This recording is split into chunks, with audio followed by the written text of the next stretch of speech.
Boa tarde, é um grande prazer estar mais uma vez aqui na quarta conversa dessa primeira temporada da série sobre complexidade. Eu vou registrar a data porque a maior parte das pessoas que aproveitam o que a gente está fazendo aproveitam assistindo vídeos depois. Então, hoje é o dia 9 de novembro e, por incrível que pareça, é um dia que tem muitas efemérides aí. O centenário daquele tentativa de putsch do Hitler, em Munique, que não deu certo. Depois também acho que 85 anos da famosa Noite dos Cristais, que é o contrário, que foi quando eles começaram a ter muito sucesso na, na ascensão do nazismo, né? Mas também por incrível que pareça, a data da queda do Muro de Berlim, que essa é positiva e foi há 34 anos. É surpreendente que num dia existam tantas datas importantes e todas elas ligadas à Alemanha. Bem, então, hoje nós vamos conversar com a professora Ítala Lofredo Dottaviano, e eu vou começar apresentando, mostrando um pouco, só destacando algumas coisas da. Essa é a quarta conversa, a professora Ítala Lofredo Dottaviano, e já vou apresentar já a Márcia Blasques outra vez, mas em relação à professora Ítola, nós estamos destacando só isso, porque ela tem um currículo imenso, né? Nós estamos destacando que na Unicamp nós vamos ouvir falar muito desse CLE, que é o Centro de Lógica, Epistemologia e História da Ciência. Ela foi fundadora e uma das fundadoras e foi diretora em 4 mandatos. E a carreira dela mesmo como docente é no Departamento de Filosofia, onde ela sempre se dedicou à lógica e aos fundamentos da matemática. Nas sociedades que nós que não somos da área de lógica conhecemos pouco, como, por exemplo, Sociedade Brasileira de Lógica ou essa outra latino-americana, ela presidiu também por vários mandatos e acho que é importante destacar isso porque mostra, antes de mais nada, que entre os lógicos, com certeza, eu não precisaria estar apresentando a professora Ita, né? Porque nós que estamos assistindo não necessariamente somos, vamos dizer, letrados nessa área da lógica, né? Então, ela é da Academia Brasileira de Filosofia, da Internacional de Filosofia das Ciências, do Instituto Internacional de Filosofia, e, para registrar, o doutorado dela foi em matemática, com um pós-doc em Berkeley, mas a graduação ela fez tanto em matemática quanto em música. Então, se houver oportunidade, nós vamos falar também sobre essa graduação em música. Por favor, Sérgio, pode passar? Nós estamos destacando duas publicações, como fizemos com todos, e eu vou me deter mais em ressaltar a importância desse segundo, que aparece à direita aí, que tem para livro tem um título bem comprido, Para Além das Colunas de Hércules, uma história da paraconsistência, de Heráclito a Newton da Costa. Então, tudo isso é importante, tudo que está no título é muito importante, mas não necessariamente para a maior parte dos mortais, então isso também vai ser, tudo isso que está aparecendo aí vai ser objeto de conversa, e o título, inclusive, tem uma explicação muito interessante que a professora Ítala vai poder esclarecer. Eu chamo a atenção que, além dela, está aí Evandro Luiz Gomes, que foi um orientando dela no doutorado, e ele que provavelmente teve o papel de fazer uma organização. Eu já utilizei esse livro diversas vezes, já há algum tempo, e é uma verdadeira enciclopédia sobre essas questões, e para mim foi, naquilo que eu estava procurando, foi muito esclarecedor. Eu acho que terei também a oportunidade de comentar depois com a professora Ita. Então, a Márcia é jornalista e está dando maior apoio aqui na execução dessa série sobre a complexidade. E ela, como vocês podem ver aí no slide, ela tem uma carreira inteiramente consagrada à USP, hoje com altas responsabilidades na superintendência da, da área de comunicação. Então, com a palavra, Márcia. Boa tarde, professor Zeli. Boa tarde, professora Ítala. É uma alegria estar aqui com vocês hoje, nesse nosso quarto encontro. Professora Ítala, eu queria começar essa nossa conversa da mesma maneira que eu comecei as outras conversas anteriores, para a gente falar um pouquinho sobre a questão da ciência da complexidade. Existe uma ciência da complexidade, ou como alguns autores preferem chamar, ciências da complexidade? Márcia, Giseli e Sérgio, eu queria inicialmente agradecer o convite. É com muita alegria que eu participo dessa série de entrevistas e assisti às 3 anteriores. Eu não pude participar online da primeira e da segunda, mas eu assisti todas, do começo ao fim, gostei demais. E quero, inclusive, agradecer, porque as perguntas e os temas discutidos me chamaram a atenção sobre coisas que eu não tinha percebido, que eu só pensei e vou ter a ousadia de comentar aqui, motivada pelas entrevistas. Quero cumprimentar o José Eli pela organização dessa série de entrevistas aí junto ao Instituto de Estudos Avançados, e acho que essas gravações estão de excelente qualidade. Agradecer a Márcia pela cogestão, né, da entrevista, que está muito interessante. E, José Eli, se você me permite, o que você chamou a atenção, datas sobre o dia de hoje, imediatamente me deu uma certa dor no coração. Entre as datas que você mencionou, nós tivemos 2 ou 3 ligadas ao Holocausto do povo judeu, e é com muita tristeza que eu queria manifestar de ver hoje, no dia 9, o povo judeu protagonista de uma matança que me dói a alma, de um povo, assim, praticamente sem condições de defesa, né? Está ocorrendo com o povo palestino. E desejar, então, nesse começo aqui de nossa reunião, que possa ter um cessar-fogo e que sejam simplesmente punidos e mortos de fato, os ativistas que assim não merecem, né? De ambos os lados. Então, quero deixar manifestada aqui nesse início essa tristeza nossa, né? Está ocorrendo. Espero que vocês concordem, mas é uma manifestação minha, assim, que, conforme você falava, surgiu sobre as datas de hoje, uma data da Noite dos Cristais, não é? Contra um povo que me parece que tinha uma experiência histórica de sofrimento para evitar impingir esse mesmo tipo de sofrimento a outro povo, né? Acho assim muito triste na nossa história da humanidade isso. Muito bem, então vamos responder a pergunta da Márcia. Será que existe uma ciência da complexidade? Márcia, eu só pensei nisso depois que eu assisti a primeira vez que você fez a pergunta ao professor Celso. E me parei a perguntar, será que existe? Sim, existe a ciência da complexidade ou as ciências da complexidade. E me ocorreu uma lembrança, quando eu voltei do meu primeiro pós-doc em Berkeley, em Stanford, logo depois eu fui eleita diretora do CLE, do Centro de Lógica da Unicamp. E o CLE foi fundado em 1976, mas oficialmente em 1977, pelo Conselho Universitário, com uma portaria, com um regimento, e foi fundado como um órgão interdisciplinar diretamente ligado à reitoria da Unicamp. Em 1987, eu tinha acabado de ser eleita diretora do CLE, nós fizemos um evento comemorando os 10 anos do CLE, estou contando a história.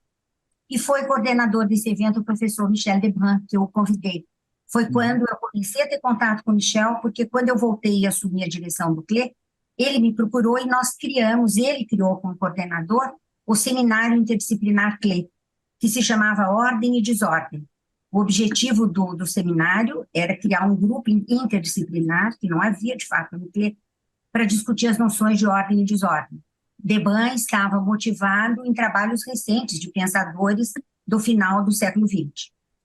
O evento Ordem e Desordem reuniu membros do CLE, pensadores do CLE, convidados, e eu me lembro que o professor Gélico Lopari, que não sei se vocês conhecem de nome, que tinha sido diretor do CLE antes de mim, professor do Departamento de Filosofia da Unicamp, o Gélico é croata, passou a vida acadêmica no Brasil, é vivo ainda e continua como colaborador, atuando junto ao CLE. Na fala do Gélico, eu me lembro que ele disse: a ciência do século XX, a ciência do século XX, sem dúvida, é a física. Nós estávamos no século XX. E eu prevejo que a ciência do século XXI vai ser a biologia, disse o Gênio. Uhum. Eu acho que no século XXI nós vamos voltar a discutir o próprio conceito de vida, o significado da biologia e a abrangência da biologia. Quando você perguntou se a ciência, se complexidade seria uma ciência, eu me lembrei dessa fala do Gênio Lopariti e falei, nossa, eu nunca atinei. A biologia é ou não é, de uma certa forma, a ciência do século XXI, justamente porque ela tem sido abordada do ponto de vista complexo e sistêmico. E eu ia responder a você eu vou responder a você o seguinte: eu acho que não apenas existe a ciência ou as ciências da complexidade, como eu acho que ela constitui a ciência do século XXI. Para mim, depois dessa discussão que eu tenho participado e assistido com vocês, eu acho que a complexidade, a abordagem da ciência do ponto de vista da complexidade, é, de uma certa forma, o que o século XXI está fazendo num retorno do trato da universalidade do conhecimento, da universalidade da ciência. Que originalmente as universidades procuravam, e os grandes pensadores clássicos, antigos, tratavam a ciência, a filosofia, de uma forma, de uma certa forma, universal. Com a especialização e atomização das ciências, as ciências foram se dividindo em áreas. E eu tenho a impressão que, sob um outro enfoque, a complexidade constitui um retorno à universalidade do conhecimento com as ferramentas que o desenvolvimento da ciência atomizada nos tem contemplado. Então, acho que existe e que é a ciência do século XXI. Professora, fala um pouquinho mais sobre essa sua expressão, achei bem interessante. Abordar a ciência do ponto de vista da complexidade, usando as ferramentas da complexidade. Desenvolve um pouquinho mais isso, deixa isso um pouquinho mais claro para a gente, por favor. A professora Maria Eunice falou a vocês, acho que de forma brilhante, eu não vou repetir, que, digamos que até final do século XX, nós estávamos, a ciência era abordada graças a Descartes, a Kant, de uma forma analítica ou sintética, ou as duas, e a inter-relação entre elas. Com essa abordagem sistêmica para a compreensão da complexidade, nós voltamos a pensar nas inter-relações de várias áreas do conhecimento para poder interpretar, conhecer e até modelar fenômenos, inclusive da natureza, e fenômenos humanos também, de ciências humanas. Então, eu tenho a impressão que esse olhar os fenômenos com um olhar complexo, e não apenas com o olhar atomizado ou compartimentalizado das ciências, de cada uma das ciências, naturais ou humanas, esse olhar que a visão complexa nos está permitindo, ela recupera essa visão interdisciplinar, multidisciplinar, transdisciplinar, porque só com uma abordagem desse tipo é que nós estamos podendo dar conta de interpretar, de explicar, inclusive, a regularidade de certos tipos de fenômenos. E é uma novidade que, sem dúvida, é do século XXI, né? Baseada nos trabalhos últimos do século XX. Eu acho que o próprio Stephen Hawking falou, o César Nunes mencionou que a ciência do século XXI seria complexa. Não chegou a dizer a ciência da complexidade, mas que ela teria uma visão complexa. Agora, o que é interessante é que nós estamos fundados na história, no desenvolvimento da ciência. E nós só podemos ter esse olhar complexo e analisar e obter certos resultados, certos modelos e certas aplicações, porque temos, sim, ferramentas que são desenvolvidas pelas ciências atomizadas, né? Pelas ciências compartimentalizadas, pela matemática, pela física, pela química, pela biologia. E é pela inter-relação entre elas que nós conseguimos olhar os fenômenos e compreender coisas que não compreendíamos. Do ponto de A complexidade, então, seria a inter-relação das ciências atomizadas. Uma inter-relação. Acho que ela não é inter-relação. Ela se faz, eu diria que ela é uma meta. Eu acho que ela é uma meta, ela não é a inter-relação. Pela inter-relação das atomizadas, você consegue ter o olhar sistêmico, você consegue ter o olhar complexo e compreender melhor. Eu compreendo não apenas como lógica, nem como matemática, nem como filósofa, por exemplo, o que eu vou dar para você como definição de sistema e de auto-organização. Se eu fosse só lógica, eu não conseguia fazer. Se eu fosse só matemática, eu não conseguia também.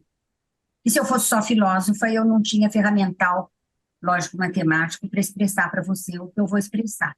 Então, pela inter-relação, pela complementação, nós podemos trabalhar interdisciplinarmente, que é muito mais difícil do que multidisciplinarmente, e agora tem o termo transdisciplinar, que você ultrapassa o inter, e você, de fato, se imbrica uma ciência na outra, é que nós podemos usar ferramentas de várias ciências. Agora, com o nosso grupo interdisciplinar do CLE, do tempo que o professor Michel Lebrun era vivo e que nós continuamos depois trabalhando, uma observação é que é muito difícil trabalhar interdisciplinarmente. Primeira coisa, nós temos que trabalhar sobre temas importantes e que a ciência disciplinar não dá conta, porque eu não preciso mostrar para você resultados que a matemática apenas dá, que a lógica dá, ou que a filosofia dá, ou que as ciências sociais dão a você, ou que a sociologia. Para isso, nós não precisamos do interdisciplinar.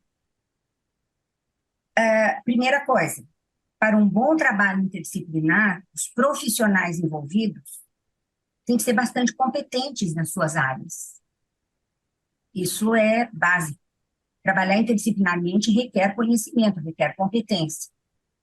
E depois, o que nós descobrimos também é que tem que haver um tipo de solidariedade, um tipo de humildade, porque eu falo de coisas que meu colega não entende, mas ele fala de muita coisa que eu não entendo.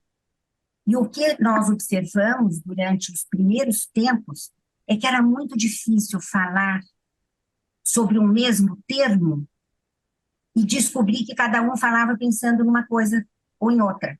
Por exemplo, falávamos em relação e nós não pensávamos no mesmo conceito de relação. E foi quando eu percebi que alguns colegas, inclusive o professor Michel Lebrun, falava em estrutura quando eu pensava em sistema, e que nós falávamos em relações, inter-relação, estrutura, sistema fechado, sistema aberto, ambiente, fronteira, cada um com as suas ideias, da sua área de conhecimento ou sem saber sobre o que estava falando. E nós percebemos que para o nosso trabalho, como nós queríamos pensar em sistêmica, em complexidade, nós teríamos que firmar, fazer acordo sobre certos conceitos, sobre termos adequados e estabelecer definições. Então, por exemplo, na literatura fala-se muito em sistema ordenado. E quando eu fui utilizar meus conceitos lógicos matemáticos, eu convenci meus colegas que não é sistema ordenado. Mesmo grandes pensadores ou físicos falam que esse sistema é ordenado. Não, o sistema é organizado. Ordenado, eu vou dizer daqui a pouco, é quando entre as relações que estão dentro do sistema há uma relação de ordem. E relação de ordem é muito bem definida em lógica e em matemática. São relações que satisfazem certas propriedades. Então, quando você fala em parâmetro de ordem, como o Haken fala, Maria Eunice, a gente menciona, porque ele fala em parâmetro de ordem, na verdade, ele está falando em parâmetro de organização sistêmica, não de ordem. Esse parâmetro pode ser de ordem quando a relação que o justifica é uma relação de ordem. Então, nós estabelecemos alguns termos, e isso foi muito bom, porque entre nós, quando nós falamos, um corrige o outro, e aí a gente sabe sobre o que está falando. Mas, professor, isso não traz assim, isso a gente está pensando dentro de um grupo, né, do CLE. E se a gente pensa em todos os grupos que trabalham com a complexidade, o professor usa uma expressão interessante que ele fala da Torre de Babel, né, do arquipélago, né, de várias ilhas que não necessariamente uma conversa com a outra. A senhora concorda ou discorda disso? Concordo, nós temos experiência disso. Mas o nosso papel, por exemplo, o Newton da Costa começou a falar em lógica para consistente, em sistemas inconsistentes e não triviais, ele foi criticadíssimo, ninguém sabia o que era, criticavam sem saber o que era. Quando essa área do conhecimento começou a ser aceita, depois de 20 anos, ela foi incorporada na classificação de áreas da matemática, como uma das áreas, no Mathematical Reviews, como lógica para consistente, uma das áreas, e ela foi se impondo pelo trabalho de qualidade das pessoas que ali trabalhavam. Então, esses termos nós estamos usando no CLE, mas nós já publicamos artigo no Brasil, já publicamos artigo no exterior, já tem um livro em inglês sendo divulgado, eu já falei sobre isso, já fui convidada no super evento de filosofia internacional, o último foi em Pequim, em Praga, agora o próximo vai ser em Roma. As 3 vezes eu estou falando sobre esse tema, então nós vamos divulgando e aos poucos, aquilo que é razoável vai sendo incorporado, né? E agora, nos últimos anos, eu tive uma ideia mais bacana ainda e melhorei a definição do sistema, que eu vou contar depois para vocês. Ah, então conta já, professora. Pode contar. Conta já? Pode contar. Conta já. Bom, então, o que nós percebemos? Que para trabalhar... não vou contar antes outra coisa. Nesse evento que houve em 1986, que o professor Michel Lebrun coordenou, que se chamou Ordem e Desordem, nós temos a gravação do evento, depois tem uma publicação. Durante o evento, nós percebemos, em particular o professor Lebrun, que a questão ordem e desordem, ela era simplesmente ponto de apoio, que o fundamental que estava por trás era nós discutirmos a auto-organização. Então, o grupo original, que era um grupo interdisciplinar, nós brincávamos, né? Grupo interdisciplinar CLE Ordem e Desordem, passou a ser o grupo interdisciplinar CLE Auto-Organização, que até hoje ele se chama assim. E começamos, então, a trabalhar sobre auto-organização. O professor Michel, esse evento foi em 86, deixa eu já contar a você aqui que eu tenho anotado, deixa eu ver onde eu tenho anotado, até aqui. O professor Michel Lebrun, ele ficou doente, ele teve um problema no início de 97 e faleceu em 10 dias. Ele teve um AVC e faleceu em 10 dias. E o grupo estava, assim, nos primeiros resultados. Nós tínhamos publicado, a coleção CLE é uma coleção de livros, publicada pelo Centro de Lógica, que eu sou editora. Ele publica livros nas áreas de lógica, epistemologia e história da ciência. Ela já tem 93 volumes publicados. E são alguns deles muito bons, são referência nacional e internacional. Em 96, quer dizer, 10 anos depois, 9 anos depois que nós tínhamos começado o grupo Ordem e Desordem, nós publicamos o volume 18 da coleção CLE, que se chamou Auto-Organização e Estudos Interdisciplinares. O professor Lebrun e Maria Eunice foram 2 dos 3 organizadores, 96, o primeiro volume. Depois, em 2000, o professor Michel morreu em 97. Na verdade, o livro saiu logo depois que ele morreu.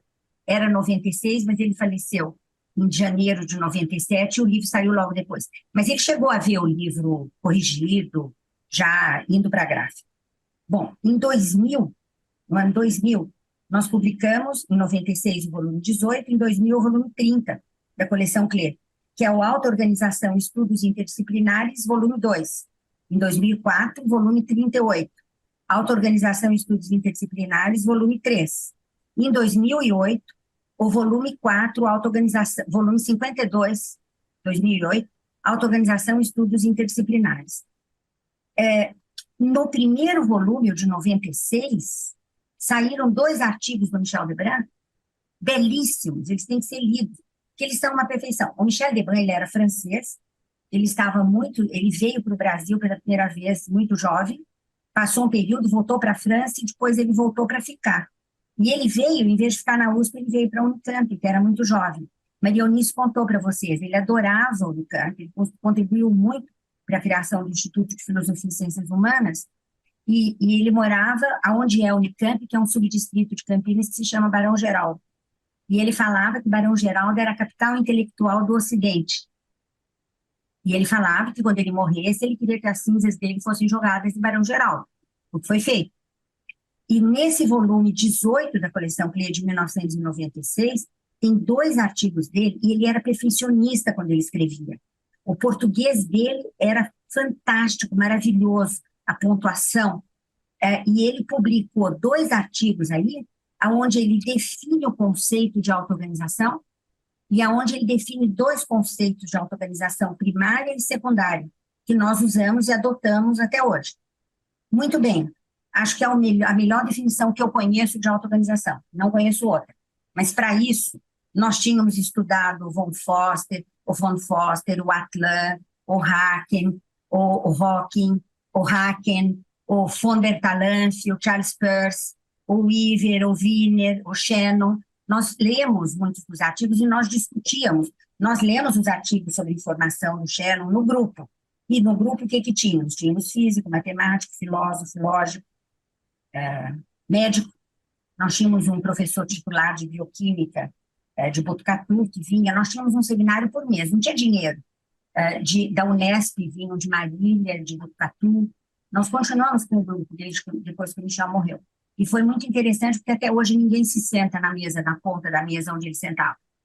E logo depois que ele faleceu, eu assumi a coordenação do grupo. Daí nós ganhamos um projeto temático FAPESP em 2008, né? Em 2008 ainda, o Michel Debrun, como disse o José Eli outro dia, ele deixou muitas folhas manuscritas e, na verdade, ele deixou 4 livros não publicados. O primeiro livro não publicado do Michel foi a tese de livre-docência dele, que foi sobre Gramsci, e é considerado, para o pessoal que trabalha em filosofia política, uma referência fundamental. E o Michel sempre esteve para publicar esse livro, mas cada vez que ele ia publicar, ele modificava e ele dizia que ele tinha que melhorar o texto. As filhas dele, Daniele, com a mulher dele, eles doaram toda a biblioteca e o material do Michel para o Centro de Lógica. O Centro de Lógica tem uns arquivos históricos que mantém os arquivos de vários professores e do Michel Debrun, que é disponibilizado para uso público, os trabalhos, os livros, etc. Mas nós tivemos, na verdade, foram alunos meus que trabalharam sobre esses textos do Michel. E no volume 53 da coleção CLE, que eu não me lembro se foi 2008 ou 2009, nós publicamos um livro que nós juntamos os últimos trabalhos do Michel Debrun. O José Eli mostrou esse livro aqui outro dia, que tem a fotografia do Michel. E o livro se chama Brazilian National Identity and Self-Organization. E é um livro bilíngue, em português e inglês. Tem os últimos artigos do Michel, todos os resultados dos trabalhos dele nesse grupo. E tem esses artigos sobre auto-organização primária e secundária. Nesse livro, com a fotografia do Michel. Depois, em 2000, na verdade foi antes, em 2001, volume 31 da coleção CLE, nós pegamos os manuscritos do Michel Debrun e vimos que, na verdade, apesar de todos os comentários, o melhor texto dele era a tese de livre-docência dele mesmo. Então, o volume 31 da coleção CLE tem algumas notas de rodapé adicionais, mas nós publicamos a tese de livre-docência do Michel, que é Gramsci, Filosofia Política e Bom Senso. Nos últimos tempos, eu fiquei muito amiga do professor Michel, eu não o conhecia, porque, na verdade, José Eli, durante anos, até 1993, eu fui docente do Departamento de Matemática Pura do INEC da Unicamp. Em 93 é que eu e meus colegas lógicos nos transferimos para a filosofia, no grupo de lógica ficar todo na filosofia. E eu comecei a ser amiga do Michel, entrei muito em contato com ele quando eu assumi a direção do CLE em 86, depois que eu voltei do meu pós-doc em Berkeley, em Stanford, né, em 2 lugares. E o Michel me dizia que depois que ele pensava muito, depois que ele conseguiu entender o que era auto-organização, que ele conseguiu entender o Gramsci. E que depois que ele conseguiu entender bem o Gramsci, isso foi bem depois da livre-docência dele, que depois que ele entendeu o Gramsci, é que ele conseguiu entender o que era identidade nacional, e que ele estava em condições de terminar um trabalho dele de mais de 10 anos, que ele fazia trabalho sobre identidade nacional brasileira. Uhum. E aí ele me propôs, se ele terminando os trabalhos dele, e eu terminando aquele livro sobre lógica polivalente que você projetou aí, até hoje é o único na literatura mundial, tá? Aquele livro sobre raciocínio polivalente. Ele perguntou se nós não podíamos escrever um livro que seria, até o título já estava, da auto-organização à criação, que a gente ia escrever juntos, ele e eu. Eu digo, tá bom, só que com uma condição.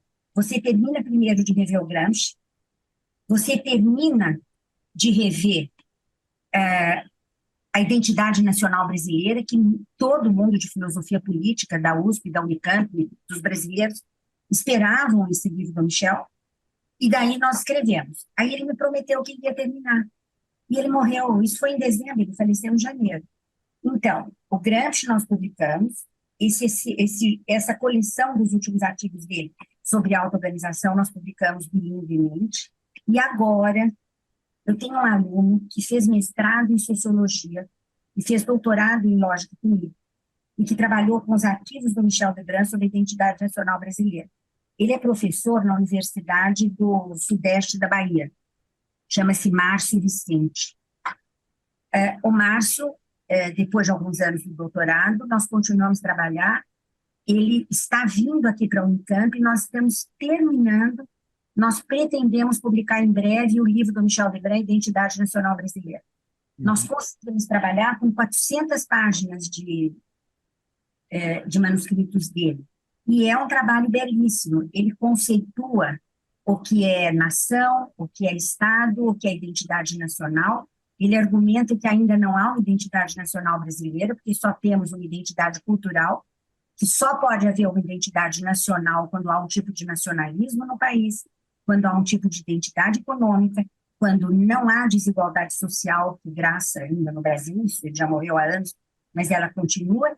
E no livro, nos manuscritos, nós encontramos, ele tinha muito contato aí com os professores da USP, ele faz uma crítica positiva, mas daí ele tira o que ele quer, sobre o conceito de identidade nacional da Marilena Chaui e do Francisco Lefort. Então, isso vai aparecer no livro. Só que nós estamos terminando, eu acho que mais alguns meses. Porém, no material dele, a arquivista, que é uma historiadora do CLIA, encontrou mais 400 páginas, mais ou menos, sobre o tema. Mas eu estou meio decidida com o Márcio que a gente tem que publicar o que a gente já tem. Porque se nós formos trabalhar nessas 400 páginas, de repente a gente não dá conta, acaba não publicando. Isso fica como um trabalho posterior para ele, para um outro aluno, mas a gente deve publicar em breve. Bom, o professor Legrand tinha falado, bom, mas espera um pouquinho. Em 2020, nós publicamos no volume 88 da coleção CLE, aquele volume que a Maria Eunice mostrou, que ela é uma das organizadoras, editoras convidadas, Big Data, Implicações Epistêmicas e Éticas. Em 85, nós publicamos um outro volume também organizado de artigos, que é o Paradigma da Complexidade e a Ética Informacional. No ano 2020, o grupo nosso, coordenado pelo Alfredo Pereira, que é da Unesp Botucatu, um professor de engenharia elétrica da Unicamp, Ricardo Godin, que trabalha com robótica, um persiano que trabalha com robótica, e o William Pickering, que é um americano que fez pós-doc no linguista, eles publicaram pela editora, pela Routledge, o livro Systems, Self-Organization and Information, an Interdisciplinary Perspective, foi publicado em 2018, mas é um livro que, na verdade, saiu em 2020. Nesse livro, tem o meu artigo em inglês sobre conceitos básicos de teoria de sistemas e auto-organização. E nos últimos tempos aqui, isso já foi na pandemia, nós temos uma aluna de doutorado, que agora é uma pós-doc da Maria Eunice, que se relacionou com grupos internacionais que estão trabalhando sobre serendipity e zemblanity, não sei se vocês já ouviram falar, serendipidade e zemblanidade. Então, nós temos incorporado isso nas nossas discussões, nos nossos trabalhos. Está para sair um livro agora, que é coordenado, organizado pela Mariana Witt, que é uma pós-doc da Maria Eunice e do grupo. Então, o histórico do grupo é um pouco assim. Quando o Michel Legrand faleceu, nós ainda trabalhávamos, estudávamos textos, tínhamos publicado o primeiro livro, mas ainda não tinha havido esse problema que ocorreu no grupo. Para mim, como lógica, começou a me incomodar quando os colegas falavam em sistema ordenado. Eu falava, mas que ordem é essa? Onde que está a ordem? Quando falavam em estrutura, como se estrutura fosse sistema, e eu pensava, do ponto de vista lógico, do ponto de vista matemático, nós temos uma definição de estrutura que serve para qualquer área do conhecimento. E foi quando, com um professor do grupo, que é o professor Ettore Bresciani, que foi professor aí da Poli, é um professor formado em ITA, está aposentado, é mais velho que nós, O Ettore foi professor de engenharia mecânica da Unicamp. E ele continua no grupo, nós continuamos trabalhando. O nosso grupo, com a pandemia, o grupo se reunia uma vez por mês. Com a pandemia, nós passamos a nos reunir toda sexta-feira online. Continuamos. Só que uma semana é teoria de sistemas e auto-organização, e na outra semana é um outro enfoque que o grupo tem, que é um estudo sobre desigualdades sociais. A gente estuda artigos e propostas de economistas, de sociólogos, etc., sobre desigualdade social. Então, o grupo está assim, mas em todo lugar usando a sistêmica e a complexidade e a auto-organização. Aí, com o professor Ettore, nós, ele e eu, passamos bastante tempo discutindo, escrevendo, tentando fazer um texto muito didático. E o que nós descobrimos? Que nós tínhamos que primeiro dizer o que é um sistema. Aquela pergunta célebre sua, José Eli, a complexidade contém sistema, ou a teoria de sistemas contém complexidade, eu achei inicialmente que a complexidade era um tipo de sistema. Nós temos entre os sistemas complexos, e é verdade. Nós temos alguns sistemas que são auto-organizados, adaptativos e complexos. Mas isso não significa que a teoria da complexidade, depois eu pensei, seja uma subteoria da teoria de sistemas. Eu acho que eu cheguei à conclusão, José, que para nós analisarmos sistemas complexos, complexidade, ou tratarmos sobre ou com a ciência da complexidade, eu acho que a teoria de sistemas serve como uma ferramenta, como uma metodologia para eu lidar com complexidade. Eu achei que uma não é uma coisa sub da outra, sabe? Bom, então vamos lá, Márcia. A primeira confusão, inclusive em textos do von Foster, do Atlan, falava-se em sistema e estrutura de forma indiscriminada. Então, a primeira coisa que me ocorreu, sistema é algo mais complexo que estrutura. Quando eu olho para um cristal, por exemplo, e eu vejo o cristal paradinho ali, eu observo a estrutura do cristal. Mas eu não estou pensando nele como um sistema. Então, a primeira que nós tínhamos que definir é o que seria uma estrutura. Do ponto de vista lógico, a definição de estrutura, ela se baseia nos anos 1940 na criação de teoria de modelos, Tarski, e depois vários lógicos que trabalharam sobre isso. Então, de uma forma simples, jogando fora tudo quanto é artifício. Uma estrutura, para nós, é um universo de trabalho, é um conjunto de objetos, que eu não posso trabalhar no vazio. Então, a estrutura é uma coleção de objetos, portanto, é algo não vazio. Esses elementos da coleção são os elementos. Essa coleção de objetos é chamada universo da estrutura. Mas se eu olho para uma coleção de objetos, de elementos, de agentes, aquilo ali é meramente uma coleção, é um conjunto. Para isso ser uma estrutura, eu tenho que ter o universo, que é a coleção de elementos, com relações entre si, mantendo relações entre si. Então, o que é uma estrutura? É uma coleção de elementos, é o meu universo de trabalho, é o meu universo de agentes, é o meu universo de componentes, que mantém relações entre si. Isso é uma estrutura. Quando eu olho para a universidade estática, para uma coisa estática, sem dinamismo, quando eu olho para um cristal, eu estou olhando para uma estrutura. Mas um sistema, ele precisa da estrutura. Mas o sistema é uma estrutura com funcionalidade. O que é a funcionalidade? A funcionalidade não é a função, não é função dentro da estrutura, não é relação. A funcionalidade é um tipo de um direcionamento informacional da estrutura. É algo que eu digo assim, para que serve a estrutura? O que ela faz? De uma certa forma, qual é o objetivo dela? Qual é o goal dela? Então, a estrutura, ela é um universo de elementos, os componentes da estrutura, que mantém relações entre si. Uma estrutura é um sistema quando eu tenho uma estrutura com uma funcionalidade, uma estrutura para alguma coisa, uma estrutura funcionando. Esse sistema, se essa estrutura é estática, ele é um sistema estático. Se essa estrutura funciona no tempo para aquele goal, para aquela funcionalidade dela, ela pode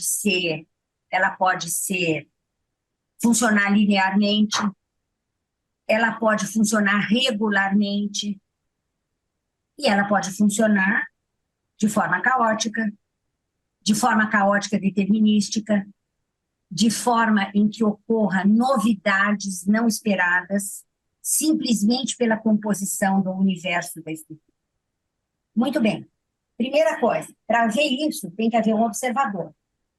O Michel Debrun dizia, para nós termos sistemas, nós podemos ter um sujeito que seria um observador ou um sujeito que participa e que trabalha e que analisa e que pode estar ou não na estrutura. Mas o Michel Debrun, ele não sabia dessa minha definição, ele não chegou a ver. O Michel Debrun dizia, o sujeito dos sistemas não é o sujeito transcendental aristotélico. Ele é, no máximo, um sujeitinho. Ele é um observador. Ele pode até fazer parte do universo da estrutura ou não. Outra coisa que Maria Eunice e eu sempre chegamos à conclusão juntas.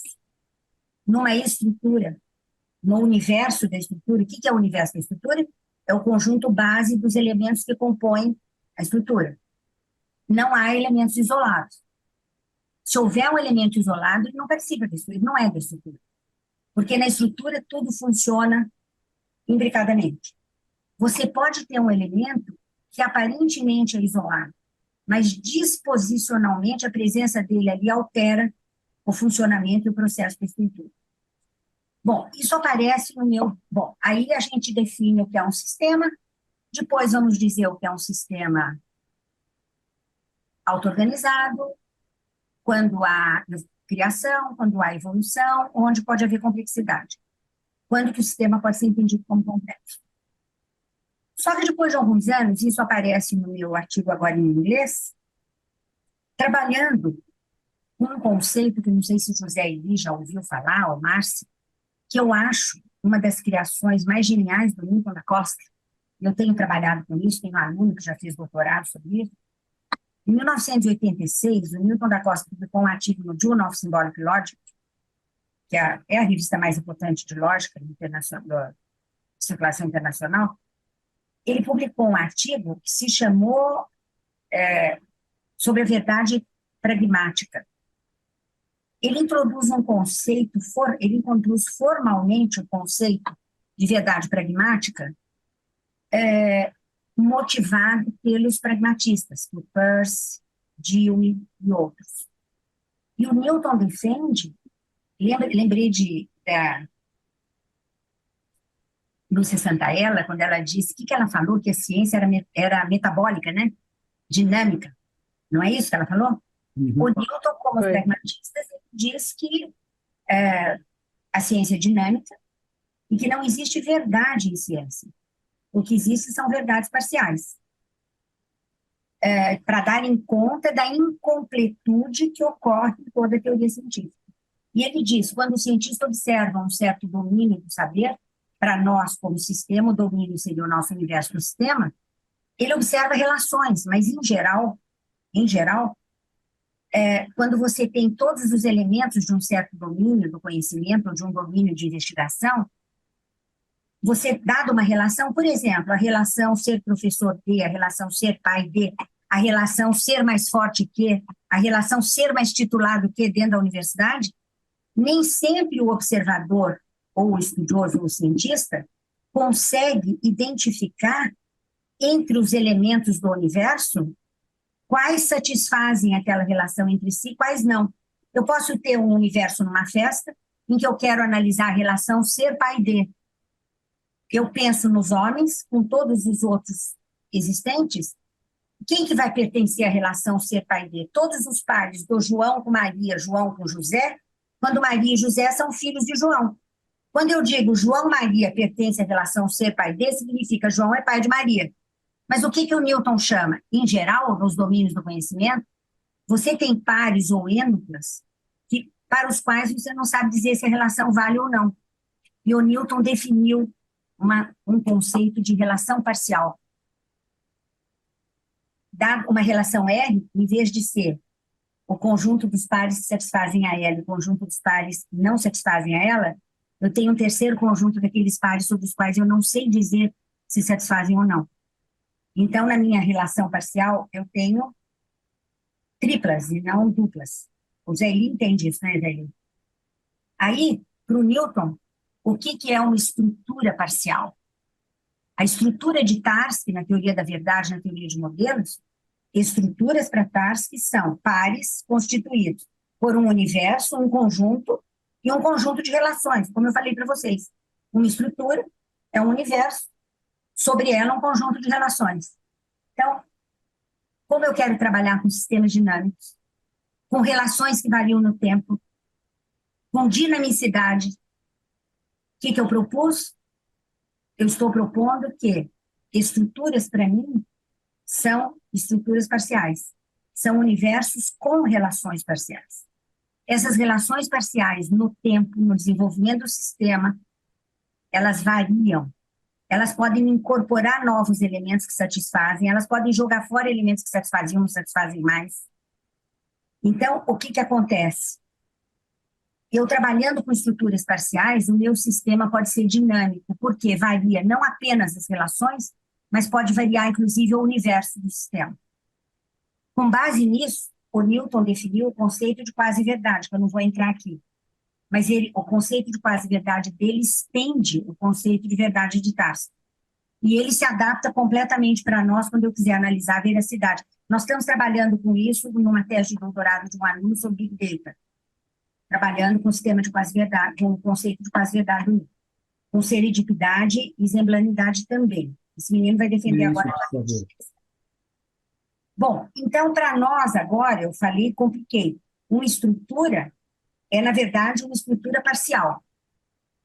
Ela tem relações parciais, tem um universo, relações parciais e funcionalidade.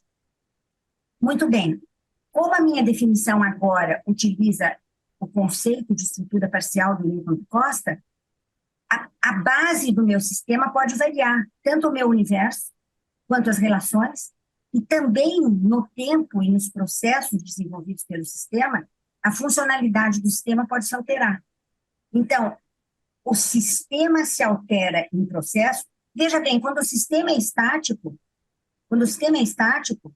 a estrutura é clássica, o meu universo é constante e as minhas relações são relações matemáticas comuns. Quando o sistema é dinâmico e varia no tempo, eu estou trabalhando com relações parciais a Newton da Costa, com estruturas parciais a Newton da Costa e com uma funcionalidade que pode variar também. Com base nisso, o que é importante para a gente poder pensar em auto-organização? Os sistemas, eles têm o seu próprio universo, mas eles estão inseridos em ambientes. Eles estão, em última análise, inseridos no grande universo como um todo. O que é o meio ambiente? O que é o ambiente do sistema? É o universo do sistema, o conjunto de elementos que fazem base para o sistema. O exterior do sistema, são os elementos do meio ambiente. Eu posso considerar o meio ambiente o universo inteiro, ou eu estabeleço num tipo de pesquisa ou de trabalho que eu vou fazer. Por exemplo, numa casa, eu posso estabelecer que o meu sistema está numa salas e o ambiente é o resto da casa. O exterior, estabelecido que é o meio ambiente, o universo do exterior é todos os elementos que estão no ambiente e não estão dentro do sistema. Esse é o exterior. Bom, aí com base nisso, usando conceitos de topologia, por quê? Porque eu quero que os meus conceitos possam ser usados por lógicos, por matemáticos, por físicos, por biólogos. Eu defini o que são elementos internos do sistema, o que são elementos externos e o que são elementos de fronteira. Eu defini pensando em bolas de topologia, em bolas abertas, mas para mim, em vez de bola, eu falo em relações. Elementos de fronteira do sistema são elementos em que qualquer elemento de fronteira é tal que toda relação que ele mantém, relação matemática, quase, relação parcial, toda relação em que ele aparece necessariamente envolve elementos de dentro e de fora. Então, significa que os elementos de fronteira de um sistema são os elementos por onde passam o quê? Dados, matéria, informação, energia do sistema para o exterior. Os elementos do exterior são os elementos que não são nem teria que definir direitinho interior e exterior. De acordo com topologia, um conjunto é fechado, quando os elementos de fronteira pertencem a ele. E o conjunto é aberto quando os elementos de fronteira pertencem ao exterior. Na nossa visão agora, então, quando nós falamos que um sistema é fechado, em geral, na literatura, a gente fala, ele é fechado porque ele não mantém relação com o exterior, não é isso, Zé Eli? Uhum. Então, agora, eu estou propondo... Não há fluxo. Hã? Quando não há fluxo. Normalmente, quando não há fluxos de fora para dentro. Topologicamente, não é isso. Matematicamente, não é isso. Um sistema é fechado quando a sua fronteira pertence a ele. Mas ele tem fronteira. Se ele tem fronteira, ele tem fluxo. Ele pode ter fronteira e os pontos de fronteira podem estar uma parte para fora, uma parte para dentro. Pense num país. Os pontos de fronteira são do Brasil ou da Bolívia? São dos dois e de nenhum dos dois. Mas tem fronteira e tem fluxo. Bom, então, o que eu propus? Seguindo as noções topológicas, fronteira é esses pontos em que tem o fluxo, entra e sai, e são pontos que podem pertencer ou não ao universo do sistema. Se todos pertencerem ao universo do sistema, o sistema é fechado, a fronteira dele está lá direitinho. Pense numa laranja com a casca dela, que é a fronteira dela. Porém, não significa que não mantém relação com fora. Então, aqueles sistemas que não mantêm relação com o ambiente, nós chamamos de sistemas isolados. Certo? Só que também, vendo as definições todas, então, para evitar confusão, eu chamo de sistema isolado ou fechado ao meio ambiente. Quando ele não é fechado ao meio ambiente, eu chamo de aberto ao meio ambiente. Então, a gente adequou as definições para funcionar matematicamente, mas funciona para qualquer área do conhecimento. Outra consideração, na natureza é muito difícil, não existem sistemas completamente fechados ao ambiente, não existem sistemas isolados.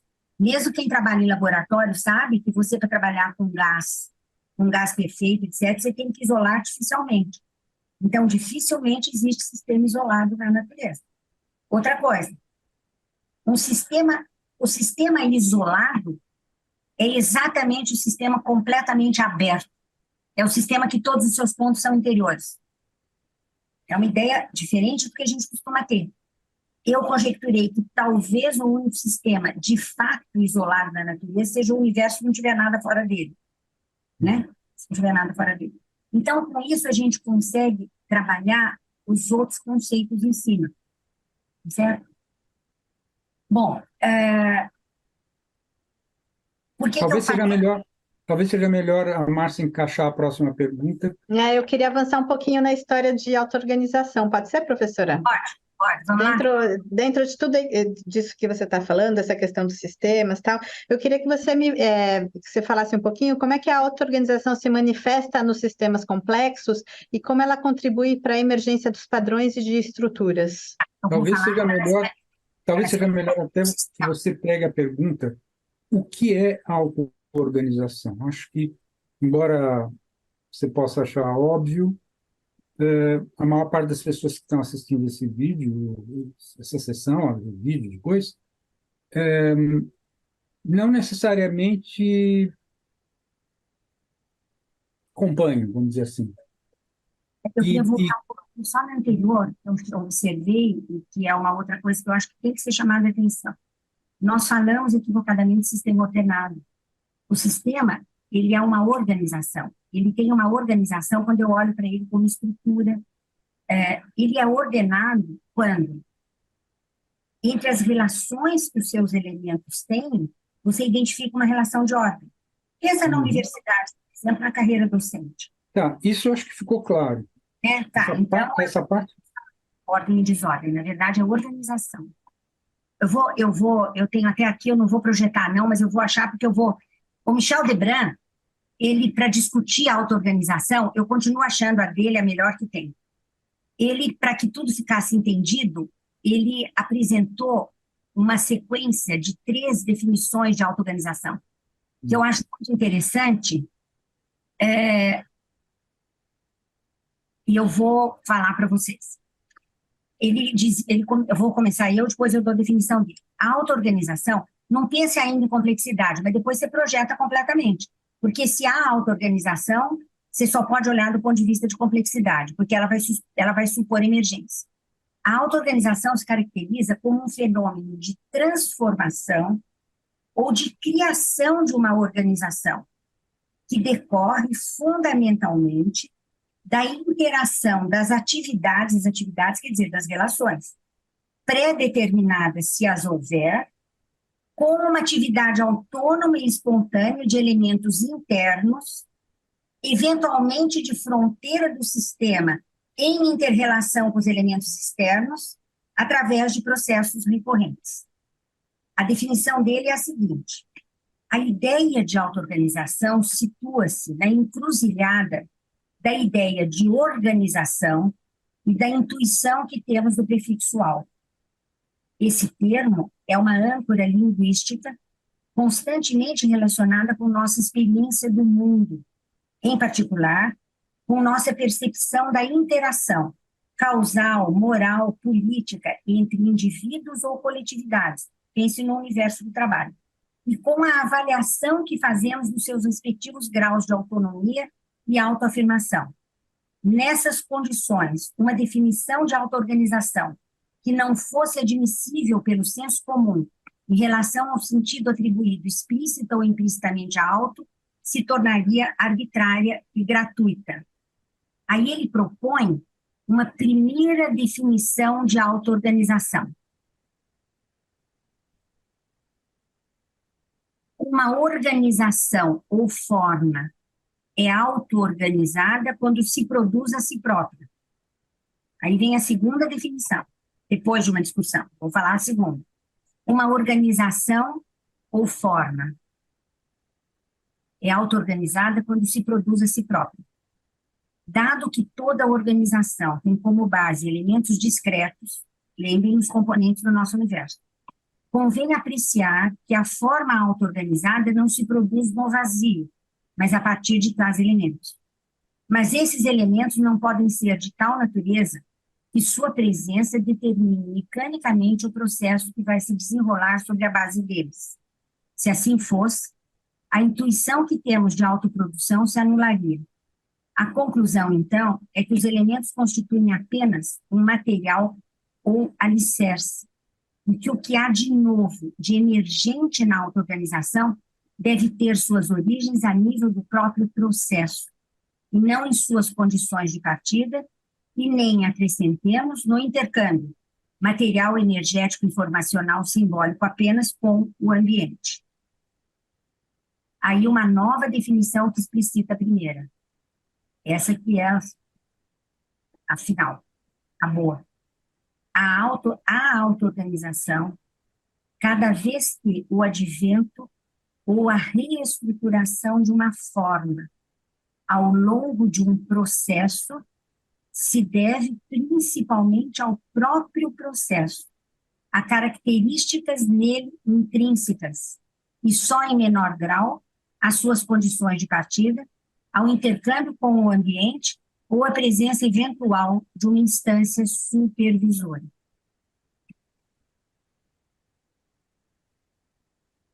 Essa é a definição do Michel Debrun. Uhum. Para dar compreensão a essa definição, depois que a gente define o que é estrutura, o que é sistema, dá para entender muito bem quando um sistema passa por um processo de auto-organização. Por exemplo, sistemas cujo funcionamento é expresso por equações matemáticas não são auto-organizados, porque as equações justamente capturam a regularidade do sistema e eu coloco o valor dos parâmetros, eu sei o que vai acontecer em qualquer momento do tempo. Você pega equações diferenciais, você coloca o valor do tempo ou do x, você sabe o que vai acontecer no instante que você quiser, pela análise matemática da equação. Ao mesmo tempo, nós pensamos durante muito tempo sistemas caóticos. Será que há auto-organização? Por quê? Pelo que eu acabei de dizer, não deveria haver, porque nós temos equações. Nós temos sistemas de equações diferenciais caóticos, né? E eu tenho equações matemáticas. Mas o que acontece? Nós temos um intervalo do comportamento dessas equações em que você não sabe bem o que está acontecendo. De uma certa forma, isso o Michel já tinha morrido. A gente chegou à conclusão que no período, no intervalo do caos, os sistemas caóticos, eles podem ser considerados auto-organizados secundariamente, porque existe um certo, eles são determinísticos, mas não determinados. Não sei se você concorda comigo. Uhum. Bom, então, os sistemas complexos, eu tenho aqui algumas considerações sobre quando um sistema é complexo. Em geral, você não consegue equações matemáticas que definam o que ocorre no processo do sistema. Por quê? O que acontece? Você tem condições iniciais, mas o que ocorre, mesmo com a variação dos parâmetros, em determinados instantes no desenvolvimento do processo, por mais perfeito que seja a modelagem que você tenha, você não consegue determinar adequadamente o que acontece com os resultados das variáveis dependentes do sistema. Por quê? Porque o resultado não depende apenas das condições iniciais ou dos dados que você consegue capturar. Existem críticos, autores bons, como até o Atlan, em certo momento, falou, depois do André Cristal-Lafayette, o Atlan disse que, às vezes, a indeterminação dos sistemas complexos ou dos sistemas caóticos ocorre por um desconhecimento nosso, daquilo que vai ocorrer. Pode ser que isso aconteça, mas enquanto nós não dermos conta desse desconhecimento, há um grau de indeterminação que as nossas condições de capturas formais e teóricas da regularidade dos processos não dá conta. Então, eu continuo considerando que eles têm um tipo de emergência que nós não conseguimos explicar. Agora, a ciência analítica, sintética, a ciência do século XX, do século XIX, elas de fato não explicam esses tipos de resultados. O Charles Fuss já sacou isso com muita antecedência, porque ele defendia a existência do acaso, ele dizia que o acaso correspondia à liberdade da natureza, se não houvesse acaso não haveria surpresas, não haveria explosões de beleza como há na natureza, e o acaso é o responsável também pela emergência em sistemas ou em fenômenos sobre os quais nós não conseguimos capturar completamente a regularidade. Porque quando nós conseguimos capturar a regularidade, com o desenvolvimento da matemática, da lógica e da física, nós expomos equações, não é isso? Que expressam o comportamento do sistema. Então, o que acontece com sistemas complexos? Eu posso falar daqui a pouco sobre emergência. O que acontece? Nós conseguimos modelos que capturam até certo ponto a regularidade dos sistemas. Naqueles intervalos do processo em que eles fogem do nosso controle, em que a complexidade domina a regularidade, nós não conseguimos expressar com a ciência e com os dados que nós temos à mão. Eu estou tentando falar fácil. É um pouco difícil, né? Eu acho que você tem um dom, mas a velocidade com a qual você passa de um argumento para o outro nem sempre, provavelmente, está sendo acompanhada pelo... Eu, às vezes, me perco um pouco. Então, vou Então, falar eu mais devagar. suponho que acontece... A minha preocupação é que depois de a gente falar, já precisa de uma hora, né? Eu acho que a Márcia gostaria que eu falasse sobre emergência um pouco, não é isso, Eu queria, professora, a emergência de padrões e de estruturas. Vamos lá. Olha, padrão e estrutura nós já temos, porque a gente só começa a estudar um processo, um sistema, quando a gente tem uma estrutura. E se você tem estrutura, você tem um padrão. Você tem um universo, o padrão são as relações que a caracterizam. Quer dizer, as relações parciais, tá certo, Márcia? Uhum. Então, para nós termos emergência, nós temos que ter esse começo. O Debran faz uma diferença quando o começo é muito mais acaso, é um encontro de linhas independentes, um encontro ao acaso. Aí tem uma diferença entre a auto-organização primária e secundária que eu não vou fazer, que nós fazemos, tá? E por isso aí, a gente ficou muito tempo discutindo, eu cheguei a discutir com o Michel Debran, mas eu disse também, se a autopoiese seria um processo de auto-organização. O Debran chegou a dizer que não, porque apesar da beleza, da reprodução, da novidade, o que ocorre na autopoiese está inscrita nas condições iniciais das moléculas vivas, né? E você precisa de um certo grau de autonomia, de uma geração do novo. Ultimamente, eu tenho chegado à conclusão que a autopoiese é um exemplo de auto-organização bem secundária, tá? Bom, vamos lá. estou indo para a emergência, tá bom? Eu separei aqui uma para simplificar, para eu poder falar de uma forma um pouco mais simples. Tô chegando. Sistema complexo. Maria Eunice já falou que nós consideramos. É um grupo organização que é feito de muitas partes que interagem, né? Nós temos comportamentos de larga escala que não são facilmente previsíveis, pelo conhecimento apenas do comportamento dos agentes individuais. Nós precisamos do paradigma dos sistemas complexos, nós precisamos de análise de multiescala, de auto-organização, de emergência e de causação circular. O César Nunes, na fala dele, eu me assustei várias vezes em que ele falava as funções, na verdade são relações, né, que em caso especial pode ser função, que não é a funcionalidade do sistema. O César Nunes falou várias vezes em função recursiva. Eu acho que ele usou inadequadamente o termo. Ele quis dizer função recorrente, em que os efeitos também atuam sobre as causas e há um tipo de recorrência no processo. Porque função recursiva, do ponto de vista lógico-matemático, são funções que são usadas, vamos dizer lá, são funções computáveis, são funções das quais nós temos um algoritmo para calculá-las, nós temos teoria das funções recursivas, das funções computáveis. Então, não é função recursiva, é função recorrente. Bom, os parâmetros de ordem, que o Haken chama de ordem, que nós temos que chamar de organização, são propriedades emergentes que ocorrem da interação dinâmica entre elementos da estrutura de um sistema no nível micro. Quando esses parâmetros emergem no nível macro, eles encapsulam, eles dominam o comportamento dos elementos individuais do sistema, dos elementos do conjunto do universo, produzindo novas características na escala macroscópica. É aí que os parâmetros de organização que emergem a nível micro atuam e aparecem a nível macro. Mas os parâmetros de organização passam a governar o comportamento novo do sistema. A emergência, a gente pode chamar como um processo que envolve diversos níveis de dependência de elementos interagindo num sistema auto-organizado, quer dizer, num sistema em que os elementos têm um certo grau de autonomia, baseado nas condições iniciais, em interação com o meio ambiente através da fronteira.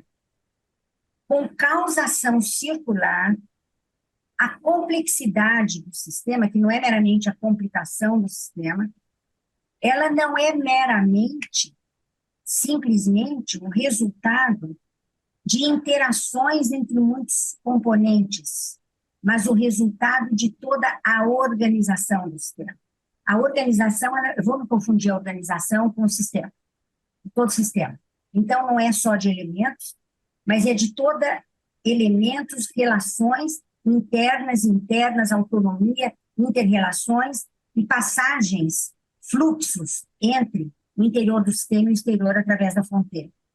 A organização de sistemas complexos não é estática e nunca completa. No caso de sistemas humanos,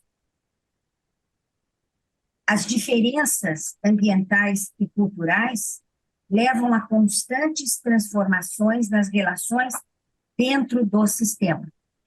Então, para nós termos emergência, nós temos que ter o que nós chamamos de causação circular. Eu chamo de top-down causation e bottom-up causation. Uma causação de cima para baixo e de baixo para cima. Ela é super interrelacionada e ela é não comportada. Não sei se deu para saber, entendeu? A emergência é consequência disso. Professora, tentando trazer um pouco para o campo assim, das pessoas que não são da área de matemática. Olha, que forma bom, os matemáticos só entendem melhor a história de relação. Mas... De que forma a auto-organização pode ser observada nos fenômenos naturais? Me dá alguns exemplos disso que você acabou de explicar para a gente. Fenômenos naturais?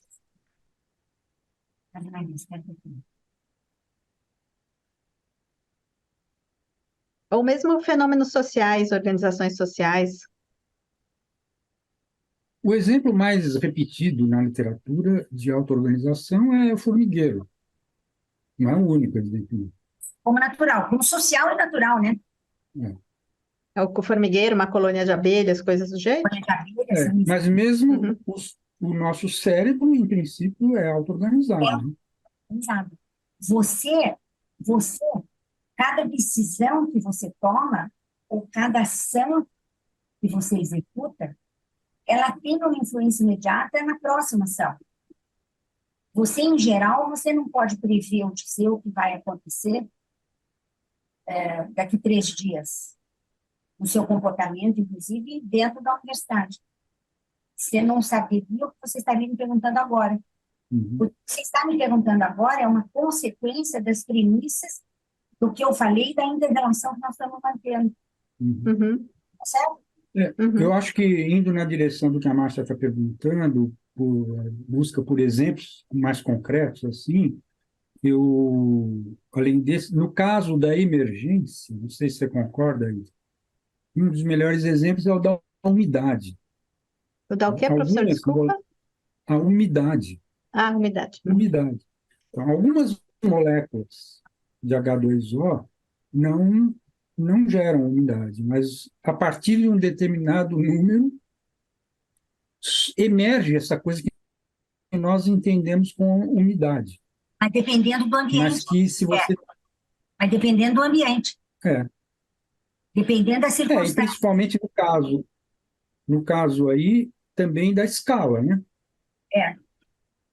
Escala, a mesma composição química não se traduz em nenhuma sensação de umidade se a escala for pequena. Quando eu Mas falo numa em, escala muito alta, sim. quando eu falo em ambiente, Márcia, pense no contexto. Sim. Então, Trazendo um pouco para a minha realidade, trabalho com comunicação, Uhum, jornalismo e tal, isso tudo me lembra um pouco, por exemplo, o comportamento de pessoas em redes sociais.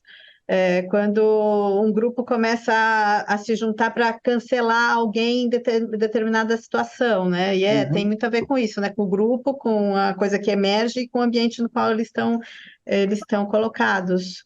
mas é isso mesmo, Márcia. Você pode pensar nisso hoje como um grande exemplo com a mídia, com as fake news. A gente tem chamado de bolhas epistêmicas, né? Os grupos se unem ali, e ali o que você fala reverbera, reverbera, e gera novas verdades que não são verdades, né? Uhum. Que passam a ser adotadas como verdades, e que no momento em que elas são verdade, elas passam a ser adotadas como verdade, elas geram novos comportamentos e elas podem gerar novas tragédias, inclusive. Uhum. Isso aí, do ponto de vista social humano, como disse a Marionice, os trabalhos sobre complexidade e auto-organização, eles se basearam muito no início em Prigogine, no grupo Santa Fé, eram trabalhos mais para essas ciências ditas hard, né, ciências duras. Mas parece que hoje, onde mais se aplicaria, acho que são nas ciências Humanas. humanas, na comunicação. Esse Ricardo, que vai defender essa tese agora, dia 20 de dezembro, era para ter sido, mas estavam em greve os funcionários, nós não conseguimos marcar. Essa semana que teve a ordem, vai ser dia 20 para ele poder defender antes do final do ano. Eu convidei um professor dos Estados Unidos para fazer parte da banca, e a tese dele é sobre Big Data, problemas éticos, ele analisa essas bolhas, mas ele tenta, quer dizer, ele tenta não, ele faz direitinho, melhor do que meu artigo. A tese dele tem um capítulo sobre definição de sistemas. Aí ele põe sistemas complexos, emergência, ele até pôs algumas novidades. Ele faz quase verdade de Newton da Costa, usa as relações parciais e usa para analisar as verdades nas bolhas como quase verdade, é lá Newton, mas aí tem que saber definir e tal, e vai mostrar como você consegue trabalhar com isso. Aí são quase verdades em que você trabalha dinamicamente, complexamente, e você sabe que não são verdades, né? Mas que dentro daquele grupo acabam se tornando, né? Aquele grupo acaba se tornando. Aí Uhum. eu tive uma aluna que fez uma tese de doutorado, mestrado, no japonês. A Marionice, a Mariana usam muito esse trabalho dele. Ele trabalhou com a teoria da quase-verdade do Newton da Costa, e a quase-verdade, o Newton diz, não há verdade em ciência. O que você tem são quase-verdades. Então, um exemplo que eu costumo dar, e aí nessa tese nós estabelecemos uma lógica que tem que ser a lógica que permita ser a lógica subjacente, que trabalha com o conceito de quase-verdade. Então, olhe para mim, eu tenho uma lógica que é a sopa. Então, por exemplo, pensa na física. Eu tenho teorias físicas. O que nós mostramos? Que a lógica subjacente ao conceito de quase-verdade tem que ser paraconsistente, porque ela tem que permitir lidarmos com verdades contraditórias. A lógica subjacente à teoria da verdade do Tarski é a lógica clássica aristotélica, porque a verdade para Tarski é a verdade correspondencial aristotélica. A lógica subjacente à teoria da quase-verdade do Newton da Costa necessariamente tem que ser paraconsistente. Então, pegue a física, por exemplo. Pegue uma sopa paraconsistente, que é a minha lógica que permite raciocinar. Eu tenho uma teoria, que é a mecânica clássica newtoniana. Tenho a teoria da relatividade do Einstein. Tenho a teoria mecânica quântica. 3, por exemplo. Eu digo para você, tal coisa é verdade? Você me fala? De acordo com a mecânica newtoniana, sim. De acordo com a mecânica quântica, não. Mas eu tenho 3 teorias que convivem harmonicamente, cada uma no seu contexto determinado dá conta de resolver problemas, e diz o Newton, nenhuma delas é verdadeira. Cada teoria é quase verdadeira. E cada verdade que eu obtenho numa teoria é quase verdadeira por causa daquele contexto. Aí eu disse eu uma vez para o Newton, tá ótimo, Newton, porque eu sou engenheiro, eu sou engenheira, se eu for construir uma ponte, eu não vou usar mecânica quântica, eu vou usar mecânica newtoniana, porque senão a ponte cai. Então, para mim, a mecânica quântica é a teoria quase verdadeira, né? Isso tem muito a ver também com Popper, que dizia que as teorias existem até que elas sejam falsificadas. Mas para o Newton não é que ela vai ser falsificada, ela é quase verdadeira. Ela pode continuar existindo, a menos que ela só dê conta a menos que tudo que você faça com ela fique tudo errado, ela é jogada fora. Mas enquanto ela funciona, o Newton fala, enquanto ela dá conta das aparências, ela é quase verdadeira. Mas a sopa que está por baixo dessa quase-verdade tem que ser paraconsistente, porque ela tem que me permitir lidar com contradição.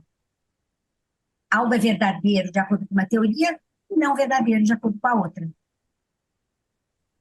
Professora, assim, temos vários pontos interessantes. Mais do que isso, pior que isso. Algo pode ser verdadeiro de acordo com uma teoria e a negação daquele algo pode ser verdadeiro de acordo com a outra. Não? Sem que exploda o nosso sistema de conhecimento. Temos vários pontos interessantes aqui da nossa conversa até agora, e eu queria destacar algumas coisas. Assim. Primeiro, essa questão que você levantou agora de como, nas ciências da complexidade, conceitos que surgiam nas exatas, hoje resolvem problemas das humanas, né, das ciências políticas, das ciências sociais, etc. E como a ciência da complexidade também acaba utilizando ferramentas, né, das ciências atomizadas.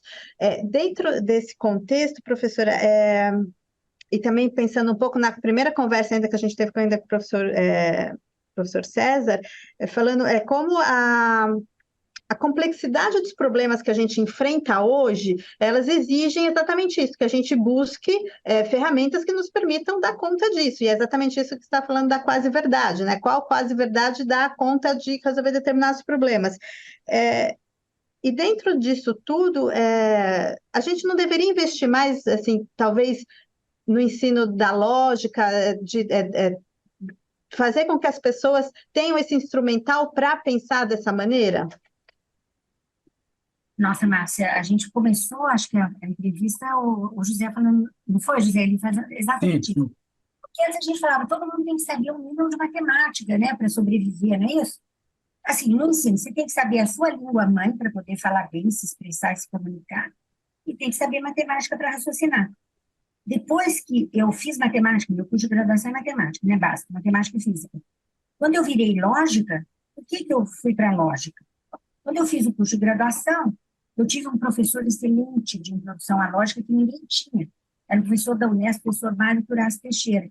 Foi dos poucos no Brasil que deram apoio e valorizaram o Newton da Costa quando o Newton publicou os primeiros trabalhos sobre lógica paraconsistente.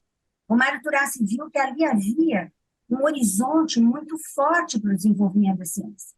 E o Mário deu muito apoio para o Newton. Minha tese de mestrado foi com o Mário Turassi. E eu vi que eu gostava muito de matemática. Eu gosto de matemática até hoje, como eu gosto de música, como eu gosto de línguas, de história, de muita coisa. Mas eu gosto de entender o fundamento das coisas, o fundamento das ciências. Eu queria também entender o fundamento, o porquê da matemática. Meus colegas matemáticos são ótimos, são inteligentes, mas eles trabalham em problemas difíceis, em teoremas difíceis, demonstram teoremas. E eu gostava de perguntar, mas para que serve isso? Né? Por que isso? Por que nós estamos preocupados com isso? Eu dava cursos de cálculo diferencial integral, que era a disciplina mais difícil, é ainda, né, das mais difíceis dos primeiros anos de ciências exatas, e eu descobri, Márcia, que quando eu ia dar um teorema, por exemplo, quando eu comecei a dar soma de Riemann para definir integral, quando eu fui definir derivada, eu descobria que os meus alunos, era dificílimo, os alunos tinham nota, era difícil, a gente tinha reprovação de 50%, 60%, isso melhorou com muito esforço, mas era muito difícil. E eu descobri que quando eu contava para os alunos a história daquela criação, daquela descoberta, quando eu contava a interpretação geométrica de derivada, quando eu contava como é que Arquimedes descobriu o volume, a relação entre o volume da esfera, do cilindro, do cone, quando eu contava por que surgiu o teorema de Green, de Stokes, em cálculos de várias variáveis, os alunos saíam das outras turmas para assistir aula. Você tinha que motivar para que serve aquilo, de onde vem historicamente, né? Porque você procura o porquê da coisa. Aí eu descobri que eu gostava mesmo de estudar o porquê da matemática, os fundamentos, o porquê de nós queríamos raciocinar bem, e aí eu fui para a lógica. Eu fiz esse mestrado e daí passei para... O Newton da Costa veio de Curitiba, convidado pelo Miguel Reale, quando ele era reitor da USP, para a USP. Naquele tempo a Unicamp tinha acabado de ser criada, eu estava me formando, o Newton foi convidado, ele trabalhava na USP e na Unicamp. E ele deu um curso com a Ida Arruda, que foi a primeira discípula do Newton, foi minha professora, e eu fui fazer o curso com os dois. Eu estava acabando de me formar, eles me convidaram para trabalhar com ele. A primeira aluna do Newton, a primeira colaboradora, a pessoa mais fantástica na vida profissional do Newton foi a Ida Arruda, que foi minha professora também. E ela faleceu com 46 anos. E ela foi a primeira diretora eleita do MEC, da matemática da Unicamp. E depois eu estou entre os alunos primeiros do Newton também. Mas eu, durante um período, trabalhei mais em lógica polivalente, mas eu sempre gostei de lógica paraconsistente. Por quê? Porque a lógica paraconsistente, ela... Bom, o que é a lógica? Eu ia pedir isso, professora, para você explicar um pouquinho sobre as lógicas. Entramos em paraconsistência, então, José Eli? Eu queria justamente aproveitar. Eu estava aqui me segurando. Mas, José Eli, a paraconsistência é fundamental. Eu não tenho um trabalho sobre isso, mas a lógica que subjaz aos processos complexos só pode ser paraconsistente, pelo menos. Tá? E eu queria ir um pouco além nesse pedido para que a gente entre nessa questão da paraconsistência. Eu estava pensando aqui o seguinte, de um monte de perguntas que poderia te fazer, tem uma que, assim, eu nunca me perdoaria se não desse tempo. Se eu não fizesse, depois... tem a ver com a questão da lógica paraconsistente, mas complica um pouco a pergunta, que é a seguinte, até onde pode ser dito que a lógica paraconsistente nada mais é do que a dialética? Então, espera um pouquinho, porque isso é um palavrão. Hoje em dia, falar em dialética parece que está falando palavrão. Mas a verdade é que, com todo o desgaste que a dialética pode ter sofrido nos últimos 30 anos, quando você para pensar na dialética, que, aliás, é sempre hegeliana, do meu ponto de vista, eu não vejo... Tem gente que fala assim, não, mas a dialética marxista... Não.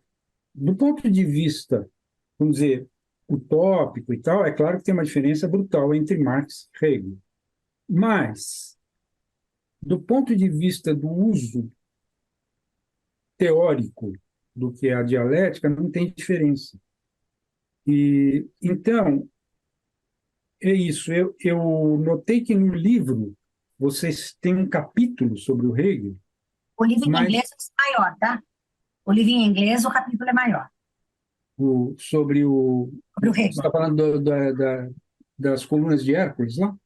O livro vai sair em inglês no ano que vem, né? Mas vai ser maior. Expandiu o capítulo sobre o Hegel. Pois é, mas enfim, já deu para entender qual que é a provocação, qual que é a dúvida, ou etc. A mim, me pareceu que a emergência da lógica paraconsistente principalmente dos anos 70 para cá, né? Porque tem precursores, mas, na verdade, se eu entendi bem, se tornou uma discussão internacional entre os lógicos a partir dos anos 70. Ela, para mim, é idêntica à formulação inicial do Hegel sobre a dialética. Mas eu adoraria ouvir dizer que eu estou errado e a explicação... Você não está errado. Quer dizer, eu também acho, não posso afirmar, né? As nossas afirmações são sempre possíveis de contraposição.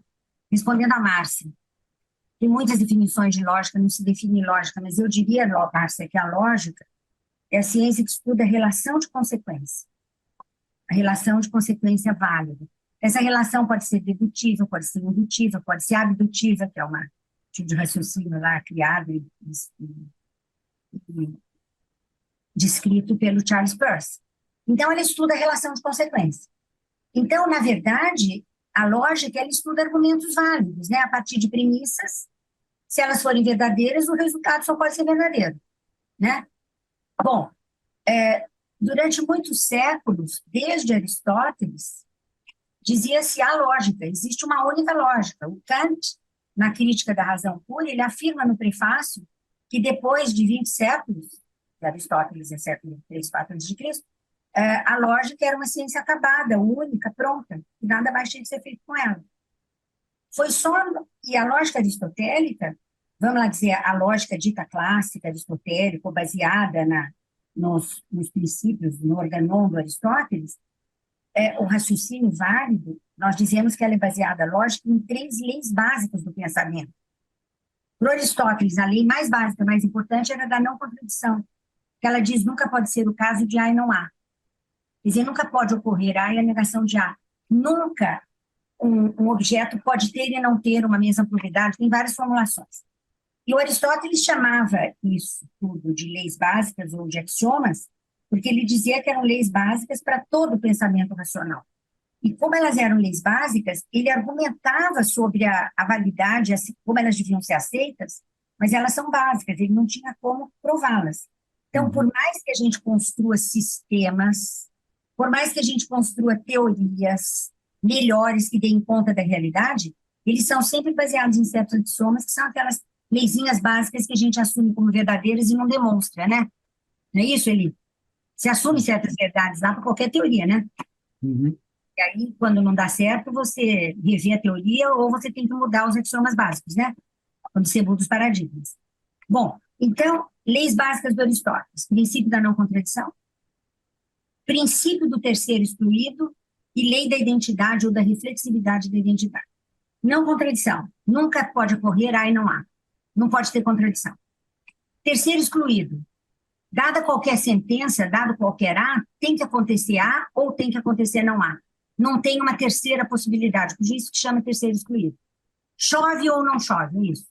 É uma lei básica, há ou não há. E a terceira é que todo x igual a x. Todo objeto é idêntico a si mesmo. A partir do final do século XIX apenas, o meu livro discute para a consistência em filósofos, na Idade Média, na Antiguidade, Heráclito, mas ninguém fala em outra lógica. Discutem, no livro a gente discute o quê? A chamada lei que é conhecida como ex falso sequitur quod lidet, ou do falso tudo se segue. Qualquer teoria, presta atenção no que eu vou falar, isso é fundamental. O Aristóteles nunca falou sobre isso. No meu livro, acho que nós somos os primeiros autores que falam isso. O Aristóteles nunca falou sobre o ex falso, só na Idade Média. Parece que a primeira pessoa que fala e que é contra é o Pedro Abelardo, nos anos 1100 e pouquinho. Qualquer teoria baseada na lógica clássica, portanto, qualquer teoria até o começo do século XX, baseada na lógica clássica, quer dizer, a matemática, a física, quando raciocinam, seguem as 3 leis. Não pode ter contradição, vale o terceiro excluído, x igual a x. Qualquer teoria baseada nessas leis, um dos primeiros teoremas que eu mostro nos meus cursos de lógica é que A e não A implica B. Sabe o que significa isso? Que se eu tiver uma contradição, qualquer B vale. O Aristóteles nunca mencionou essa lei, mas parece que quando ele diz que a lei mais importante é da não contradição, ele percebia que uma contradição faz o que o Newton da Costa chama de trivializa o sistema.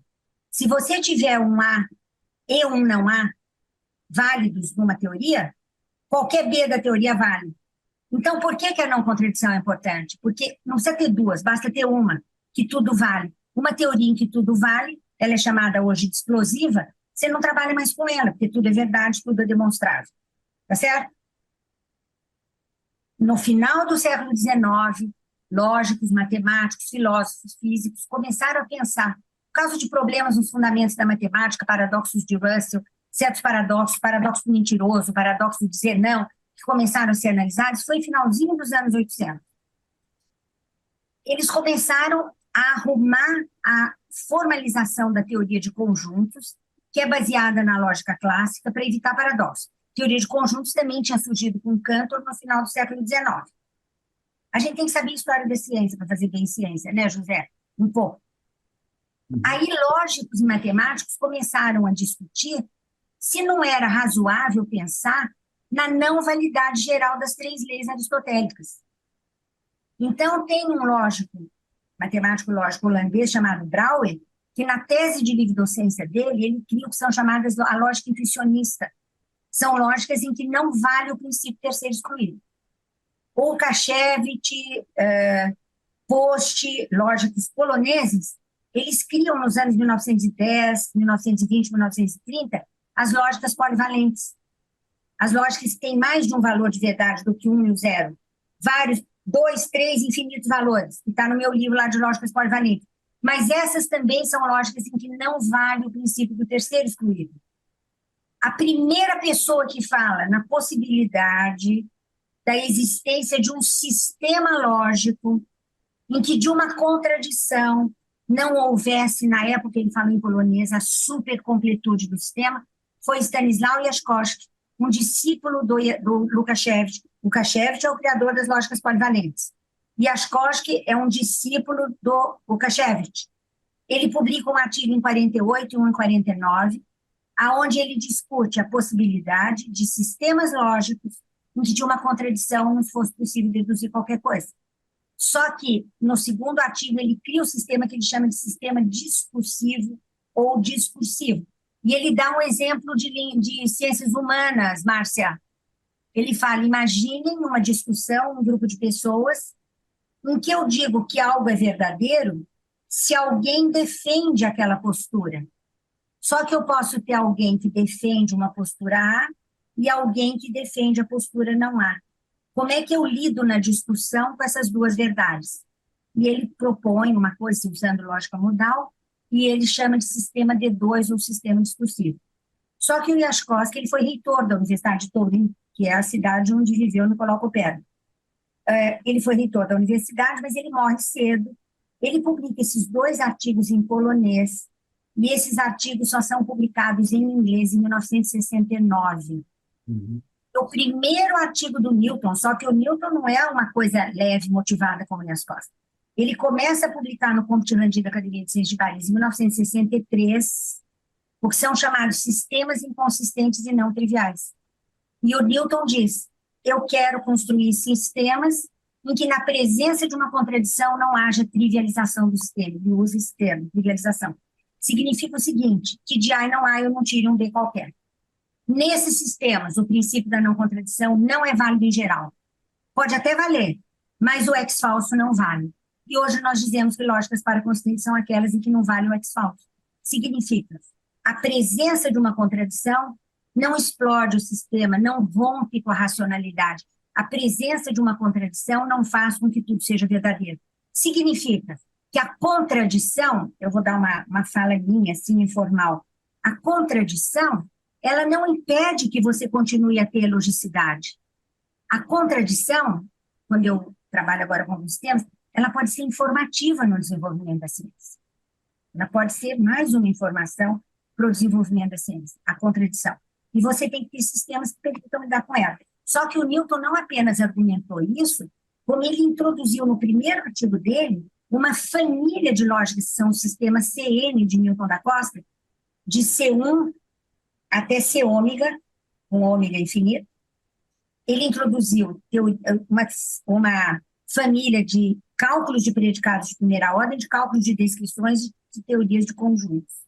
Só que ele mostra que nesse sistema, nessa família de sistemas, de C1 a C ômega, a gente define um operador que seria uma negação forte, tem a negação para consistente e a negação forte, de modo que você tem um primeiro sistema na família, que é o C0, que é a lógica clássica.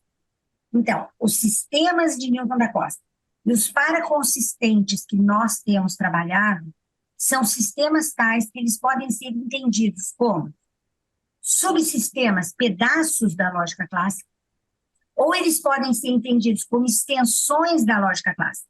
Eu posso olhar para o sistema C1, para o sistema J3, que foi da minha tese de doutorado, em que a lógica clássica é um pedaço lá dentro. A lógica clássica seria o pedaço bem comportado do sistema.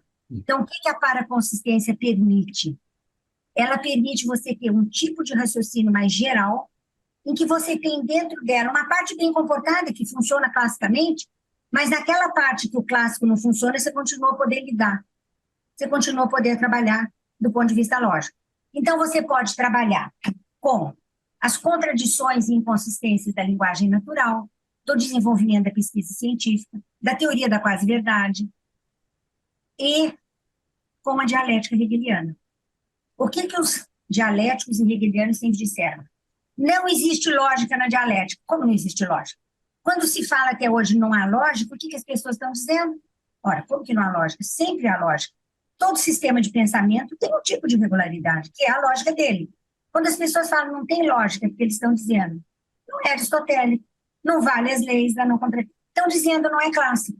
O Newton da Costa sempre disse, até hoje não há uma formalização da dialética, mas se a houver, ela é necessariamente paraconsistente.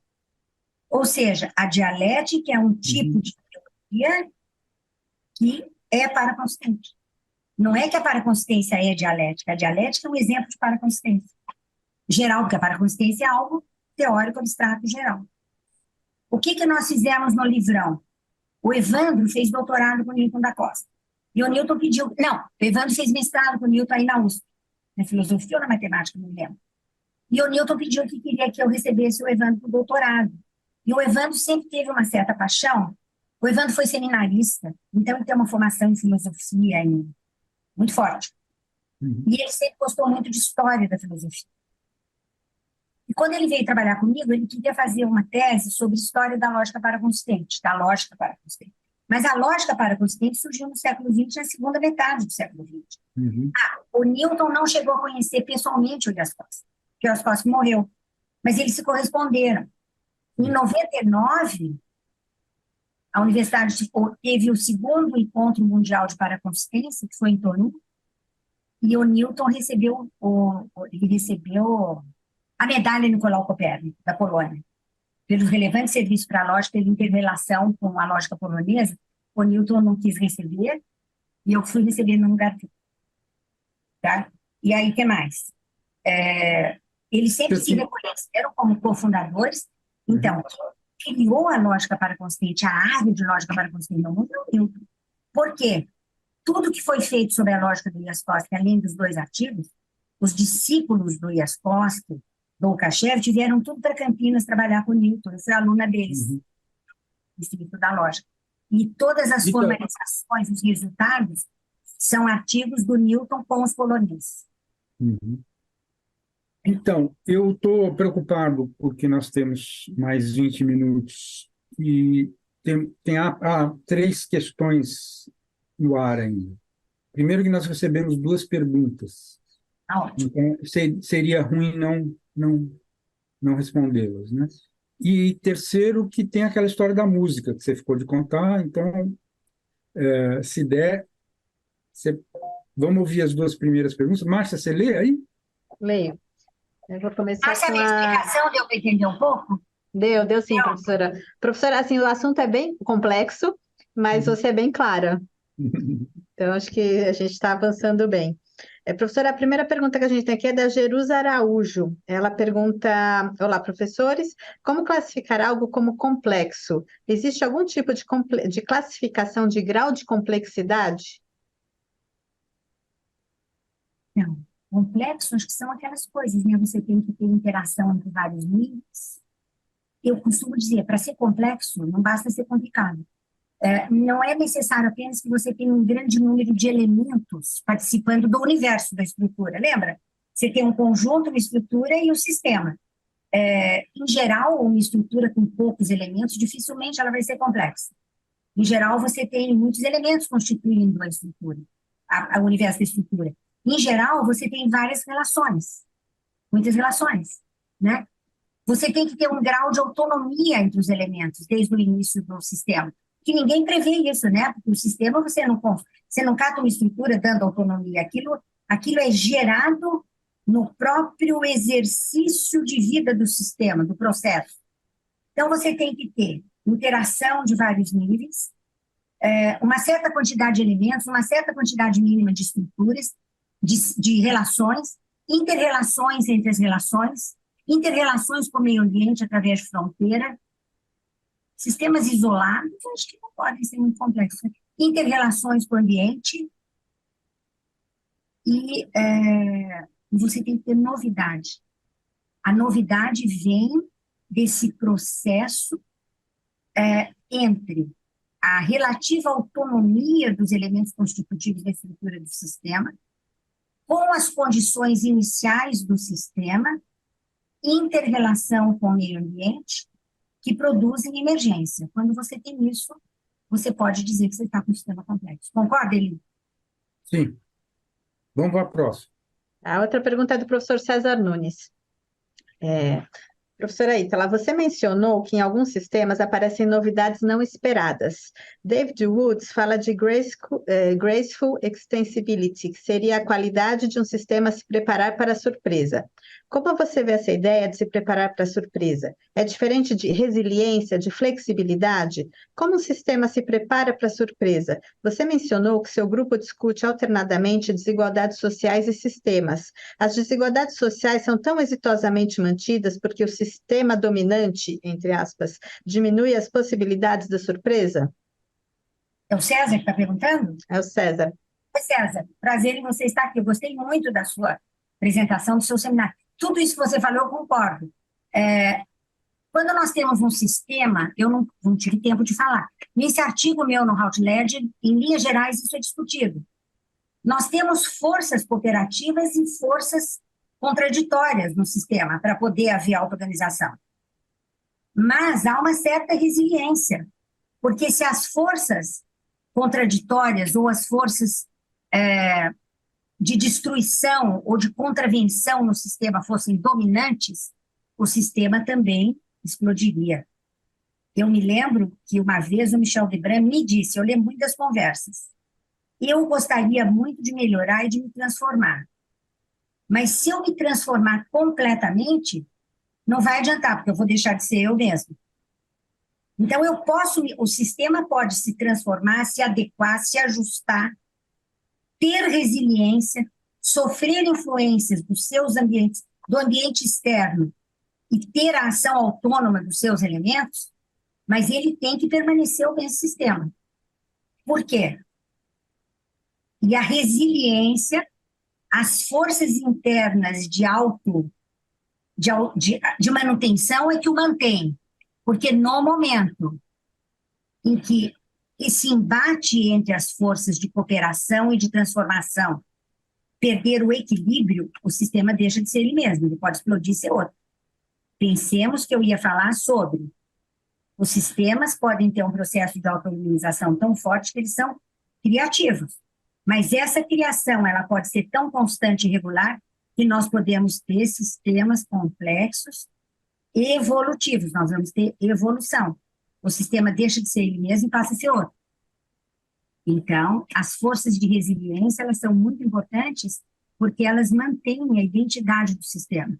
Apesar da auto-organização, da emergência, do que ele falou, né, da graça do novo que aparece, que o contexto e a sopa do sistema permite, ela é tal, ela permite a surpresa, ela permite a beleza, ela permite a emergência, sem a perda de identidade do sistema.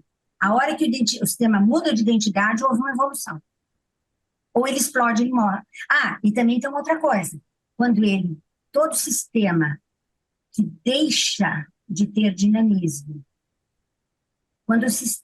quando o processo deixa de fazer com que haja alteração, evolução ou auto-organização no sistema, quando ele fica estático, ele começa a morrer. A morte dele começa ali, dentro da natureza. Concorda, Eli? Sim. Só queria ressaltar que resiliência, desde a origem dessa noção, ela sempre foi definida em função em relação a um pós-choque. Resiliência é a capacidade de se rearrumar depois do choque. Então, aí com a ideia de surpresa, uma coisa prévia ao choque, não caberia o termo, acho, a noção de Não, resiliência. quando há surpresa da emergência, você já teve um tipo de evolução no sistema. Eu estou Uhum, pensando em resiliência enquanto há um embate entre as forças de adaptação, sim. como falam, as forças de adaptação e de contravenção, digamos, né? Aí que está o embate. Pode ter um choque, de repente ganha uma e a resiliência segura o sistema, não é isso? Eu Uhum, acho que a hora que há emergência, aí começa uma outra fase do processo.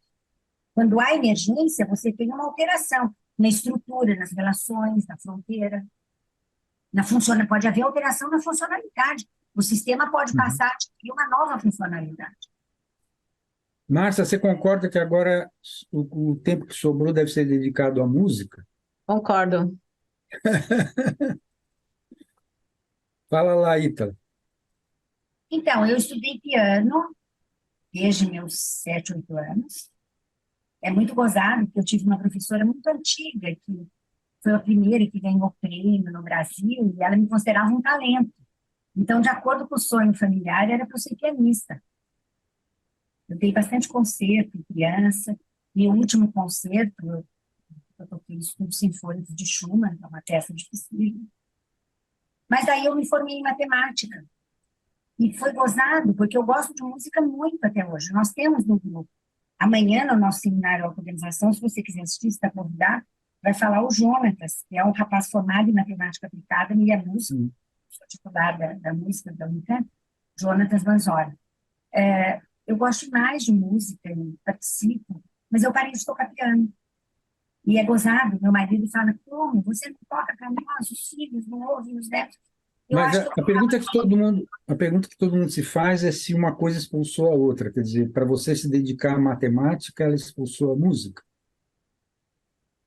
eu não sei se eu posso responder isso, ele pergunta mais terrível, mas de uma certa forma foi, porque Uhum, talvez eu nunca quisesse ser mais ou menos na lógica, mais ou menos na música, né? uhum, Porque a gente tinha que se dedicar bastante. Mas eu sempre continuo pensando, preciso voltar a tocar. Tenho 2 pianos em casa. Minha professora de piano deixou o piano de cauda dela para mim, uhum, tem aqui embaixo, e eu gosto muito. Agora eu estou com um aluno que fez doutorado na História da Ciência na PUC São Paulo, e um rapaz que é músico, e ele vai fazer um pós-doc aqui comigo, um rapaz chamado Rodrigo Trevisan, envolvendo lógica, música, matemática e música e composição, usando sistemas, complexidade. Acho que vai ser um trabalho bonito. Nós acabamos de publicar pela Coleção Q um volume sobre música e matemática, Pitágoras, de uma professora argentina, Marta Sagastuni, um dos últimos uhum. volumes da questão, em espanhol. Muito bonito. Então, a minha música, a minha vida de matemática, de lógica, de filógica, né? E filógica, ela é impregnada de arte, de música também. Uhum. Professora, você acha que esse seu caminho de música, matemática, filosofia, lógica, tudo isso também já foi meio. É a mesma pergunta que eu fiz para a professora Santaella. Foi meio um caminho natural até a complexidade? Nossa, Cássia, você faz cada pergunta ótima, boa, espetacular. Sim, eu acho que sim. Acho que sim. E isso mostra para a gente essa aquilo que eu falei no começo. A universalidade do conhecimento, do ensinar, do viver o mundo, do entender o mundo, procurar expressar o que é de bom dos nossos alunos, dos países, né, da humanidade. E aprende também a gente a respeitar a natureza, não é? E acho que Saber. talvez também uma predisposição, não sei se essa é a palavra mais adequada, mas um desejo de olhar além do próprio corpus científico, né? Então, assim, além só da matemática, além só, porque a complexidade você acaba se envolvendo com várias outras áreas, vários outros conhecimentos, né? Mas, Eli, espero que você tenha gostado dessa, Sim. meus últimos dias. Eu acho que a ciência da complexidade é a volta no século XXI à universalidade do saber. A tentativa de compreensão dos fenômenos da natureza com todas as ferramentas científicas. O problema que mais me motivou a tentar organizar essa série, que primeira vez eu nem consegui, agora está indo e parece que já estou prevendo uma segunda temporada, também será muito boa, foi principalmente a leitura de uma história das ciências da complexidade, feita por um francês de origem italiana chamado Fabrizio Livigni. E fica muito forte, ele fez uma pesquisa tão extensa, tão abrangente, não tem nada comparável. E ele situa o início disso que a gente pode chamar de ciência da complexidade e tal, nos anos 80, né, com o Instituto Santa Fé, etc., embora todo mundo reivindique as raízes lá atrás, nos anos 40 e 50, com cibernética, teoria dos sistemas, etc. E ele termina o livro meio que, tipo assim, tem uma luz no fundo do túnel, porque aí ele mostra claramente que, depois desse grande impulso a partir dos anos 80, deu uma parada na década passada, inclusive com muito corte de verba, e com muita gente que antes punha a complexidade com destaque no seu currículo e que continua pesquisando complexidade, mas... Enfim, e ele escreve esse imenso universo. Aliás, só um parênteses, aproveitando que tem alguns minutinhos, existe uma enciclopédia sobre isso, né, publicada principalmente por iniciativa de alemães, mas é a Springer que publica. E na enciclopédia eles relacionam 33 campos. Nenhum desses campos é nada dessas coisas que a gente falou, matemática, química, física, lógica, não. Campos novos das ciências e da filosofia, que estão lá relacionados como sendo os campos da complexidade. Segundo essa enciclopédia, vamos dizer assim, né? Só para ter uma ideia do tamanho. Mas, enfim, o Livigny chegou à conclusão de que o ideal seria que fosse criada uma espécie de plataforma. Quando ele lançou a ideia, a palavra plataforma acho que não estava tão desgastada como está no momento, porque hoje em dia a gente usa a palavra plataforma para... Mas, no fundo, é assim, nós estamos... Duas coisas, então. Uma, que há uma espécie de... Deu uma parada, quer dizer, houve muito progresso nas pesquisas das ciências da complexidade, até, vamos dizer, grosso modo, 2015, que de lá para cá tem sido constatada uma espécie de parada, que certamente é passageira, e que é assim, essa imagem que eu usei, acho que no início, a Márcia repetiu, quer dizer, um imenso oceano com arquipélagos, e dentro desses arquipélagos existem conversas entre os vários grupos, né? Mas não necessariamente entre os vários arquipélagos. O oceano tem que ser paraconsistente, viu? Como? O oceano tem que ser paraconsistente. Com Os certeza. arquipélagos poderem continuar boiados, falando entre eles, Boa, boa, não é? boa. A sopa tem que ser paraconsistente. Na verdade, quando eu vi a paraconsistência, quando eu descobri a paraconsistência, não faz muito tempo, faz alguns anos só, e que para mim isso foi tão revolucionário assim que imediatamente a ideia que me veio foi que se eu tivesse que começar tudo de novo, eu não ia ter feito o que eu fiz, agronomia, economia, etc., e certamente iria para esse campo. Fiquei entusiasmado com essa ideia. É pena, portanto, que até hoje essa questão ainda seja tão, vamos dizer, pouco visível e que o próprio professor Newton da Costa não seja suficientemente conhecido e reconhecido, né? Porque ele foi um pioneiro e colocou o Brasil Eu acho que é uma área que o Brasil é criador, né? no Brasil. E o Evandro, quando quis fazer a tese, ele queria fazer uma tese sobre a história da lógica paraconstante. Aí eu comecei a pesquisar com ele a presença de pensamento paraconsistente em filósofos. E aí a tese virou uma história do pensamento paraconsistente na história ocidental. E o último capítulo é sobre a criação da lógica paraconsistente. Então, nós fomos ver autores que ninguém percebia na história, mas que defenderam que o ex-falso não podia ser válido, que não tinha sentido, não havia relação entre o consequente e o antecedente. Isso. Eu acho, aliás, que quem tiver ficado curioso em relação à questão da paraconsistência, da lógica paraconsistente, recomendo demais a leitura desse livro. No caso, eu, pelo menos, tive bastante facilidade no Kindle, de baixá-lo na época. Então, mas se alguém tiver algum tipo de dificuldade, por favor, entre em contato que a gente dá um jeito. Sim. O livro foi feito por 1.000 exemplares, mas ele está esgotado. Foi uma edição da editora da Unicamp com a coleção Clé. Mas aqui eu queria fazer uma informação. Todos os livros da coleção Clé, inclusive os do Michel Legrand, estão disponíveis no site do Clé, em PDF.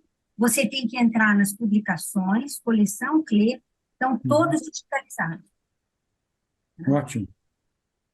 Foi um ótimo fecho de ouro, dar essa dica. E então, agora só nos resta, né, Márcia, os nossos 1000 agradecimentos à professora Ítala por ter se disposto a conversar com a gente essas 2 horas. Foi uma conversa ótima, professora. Muito obrigada. Eu posso agradecer mais uma vez o convite? Sim, você tem 2 minutos. Espero que tenha sido útil, que tenha sido instigante. Será? Lembrando o professor Newton da Costa, quando eu comecei a estudar com ele, ele dizia nas nossas aulas que ele tinha vindo simplesmente, que ele era uma serpente no nosso paraíso. Ele tinha vindo para colocar serpente no nosso paraíso. Então, eu quero agradecer mais uma vez. Uma ideia muito boa do José Eli fazer essa série de entrevistas. Quero agradecer, então, ao Instituto de Estudos Avançados, a Márcia, ao José Eli, ao Centro de Lógica, que sempre deu apoio para o nosso trabalho, ao grupo da Unesp, ao grupo da USP, da UFMC, ao grupo de colegas que fazem parte do nosso grupo interdisciplinar também. E os nossos resultados, de uma certa forma, são todos consequência das nossas discussões. Espero ter contribuído um pouco aqui com a... Com certeza. Nós nunca sabemos imediatamente, eu posso até já dizer para vocês que quase que quando termina o evento, a gente tem uns dados sobre quantas visualizações teve, assim por diante. Então, muito pouca gente, na verdade, consegue, numa quinta-feira à tarde, assistir às 2 horas. Mas depois, o número de visualizações posteriores é tão grande que mostra que não só aqueles que entraram durante essas 2 horas tentam assistir os vídeos, como muitos outros. Então, pode ter certeza que as muitas aulas que você nos deu hoje serão, com certeza, muito úteis, principalmente para aqueles que vierem estar fazendo pesquisa nessas áreas e sobre esse tema, e que muitos provavelmente nem conheciam, né? Você e o Newton da Costa, etc. Então, se a Márcia tiver mais alguma coisa a dizer, senão eu, mais uma vez, com muitos agradecimentos, daria... Eu queria me dispor, se você quiser, em seminários aí no Instituto de Estudos Avançados, se você quiser, eu me disponho aí para fazer uma apresentação sobre, assim, mais formal, com as definições, os sistemas, e sobre lógica paraconsistente também. Nós vamos pensar nisso. Muito obrigado. Então, gente, está exatamente na hora que a gente tinha programado de encerrar. Então, tchau para todos. Então, tchau. Tchau, gente. Um abraço, Márcia. Tchau. Tchau, professora.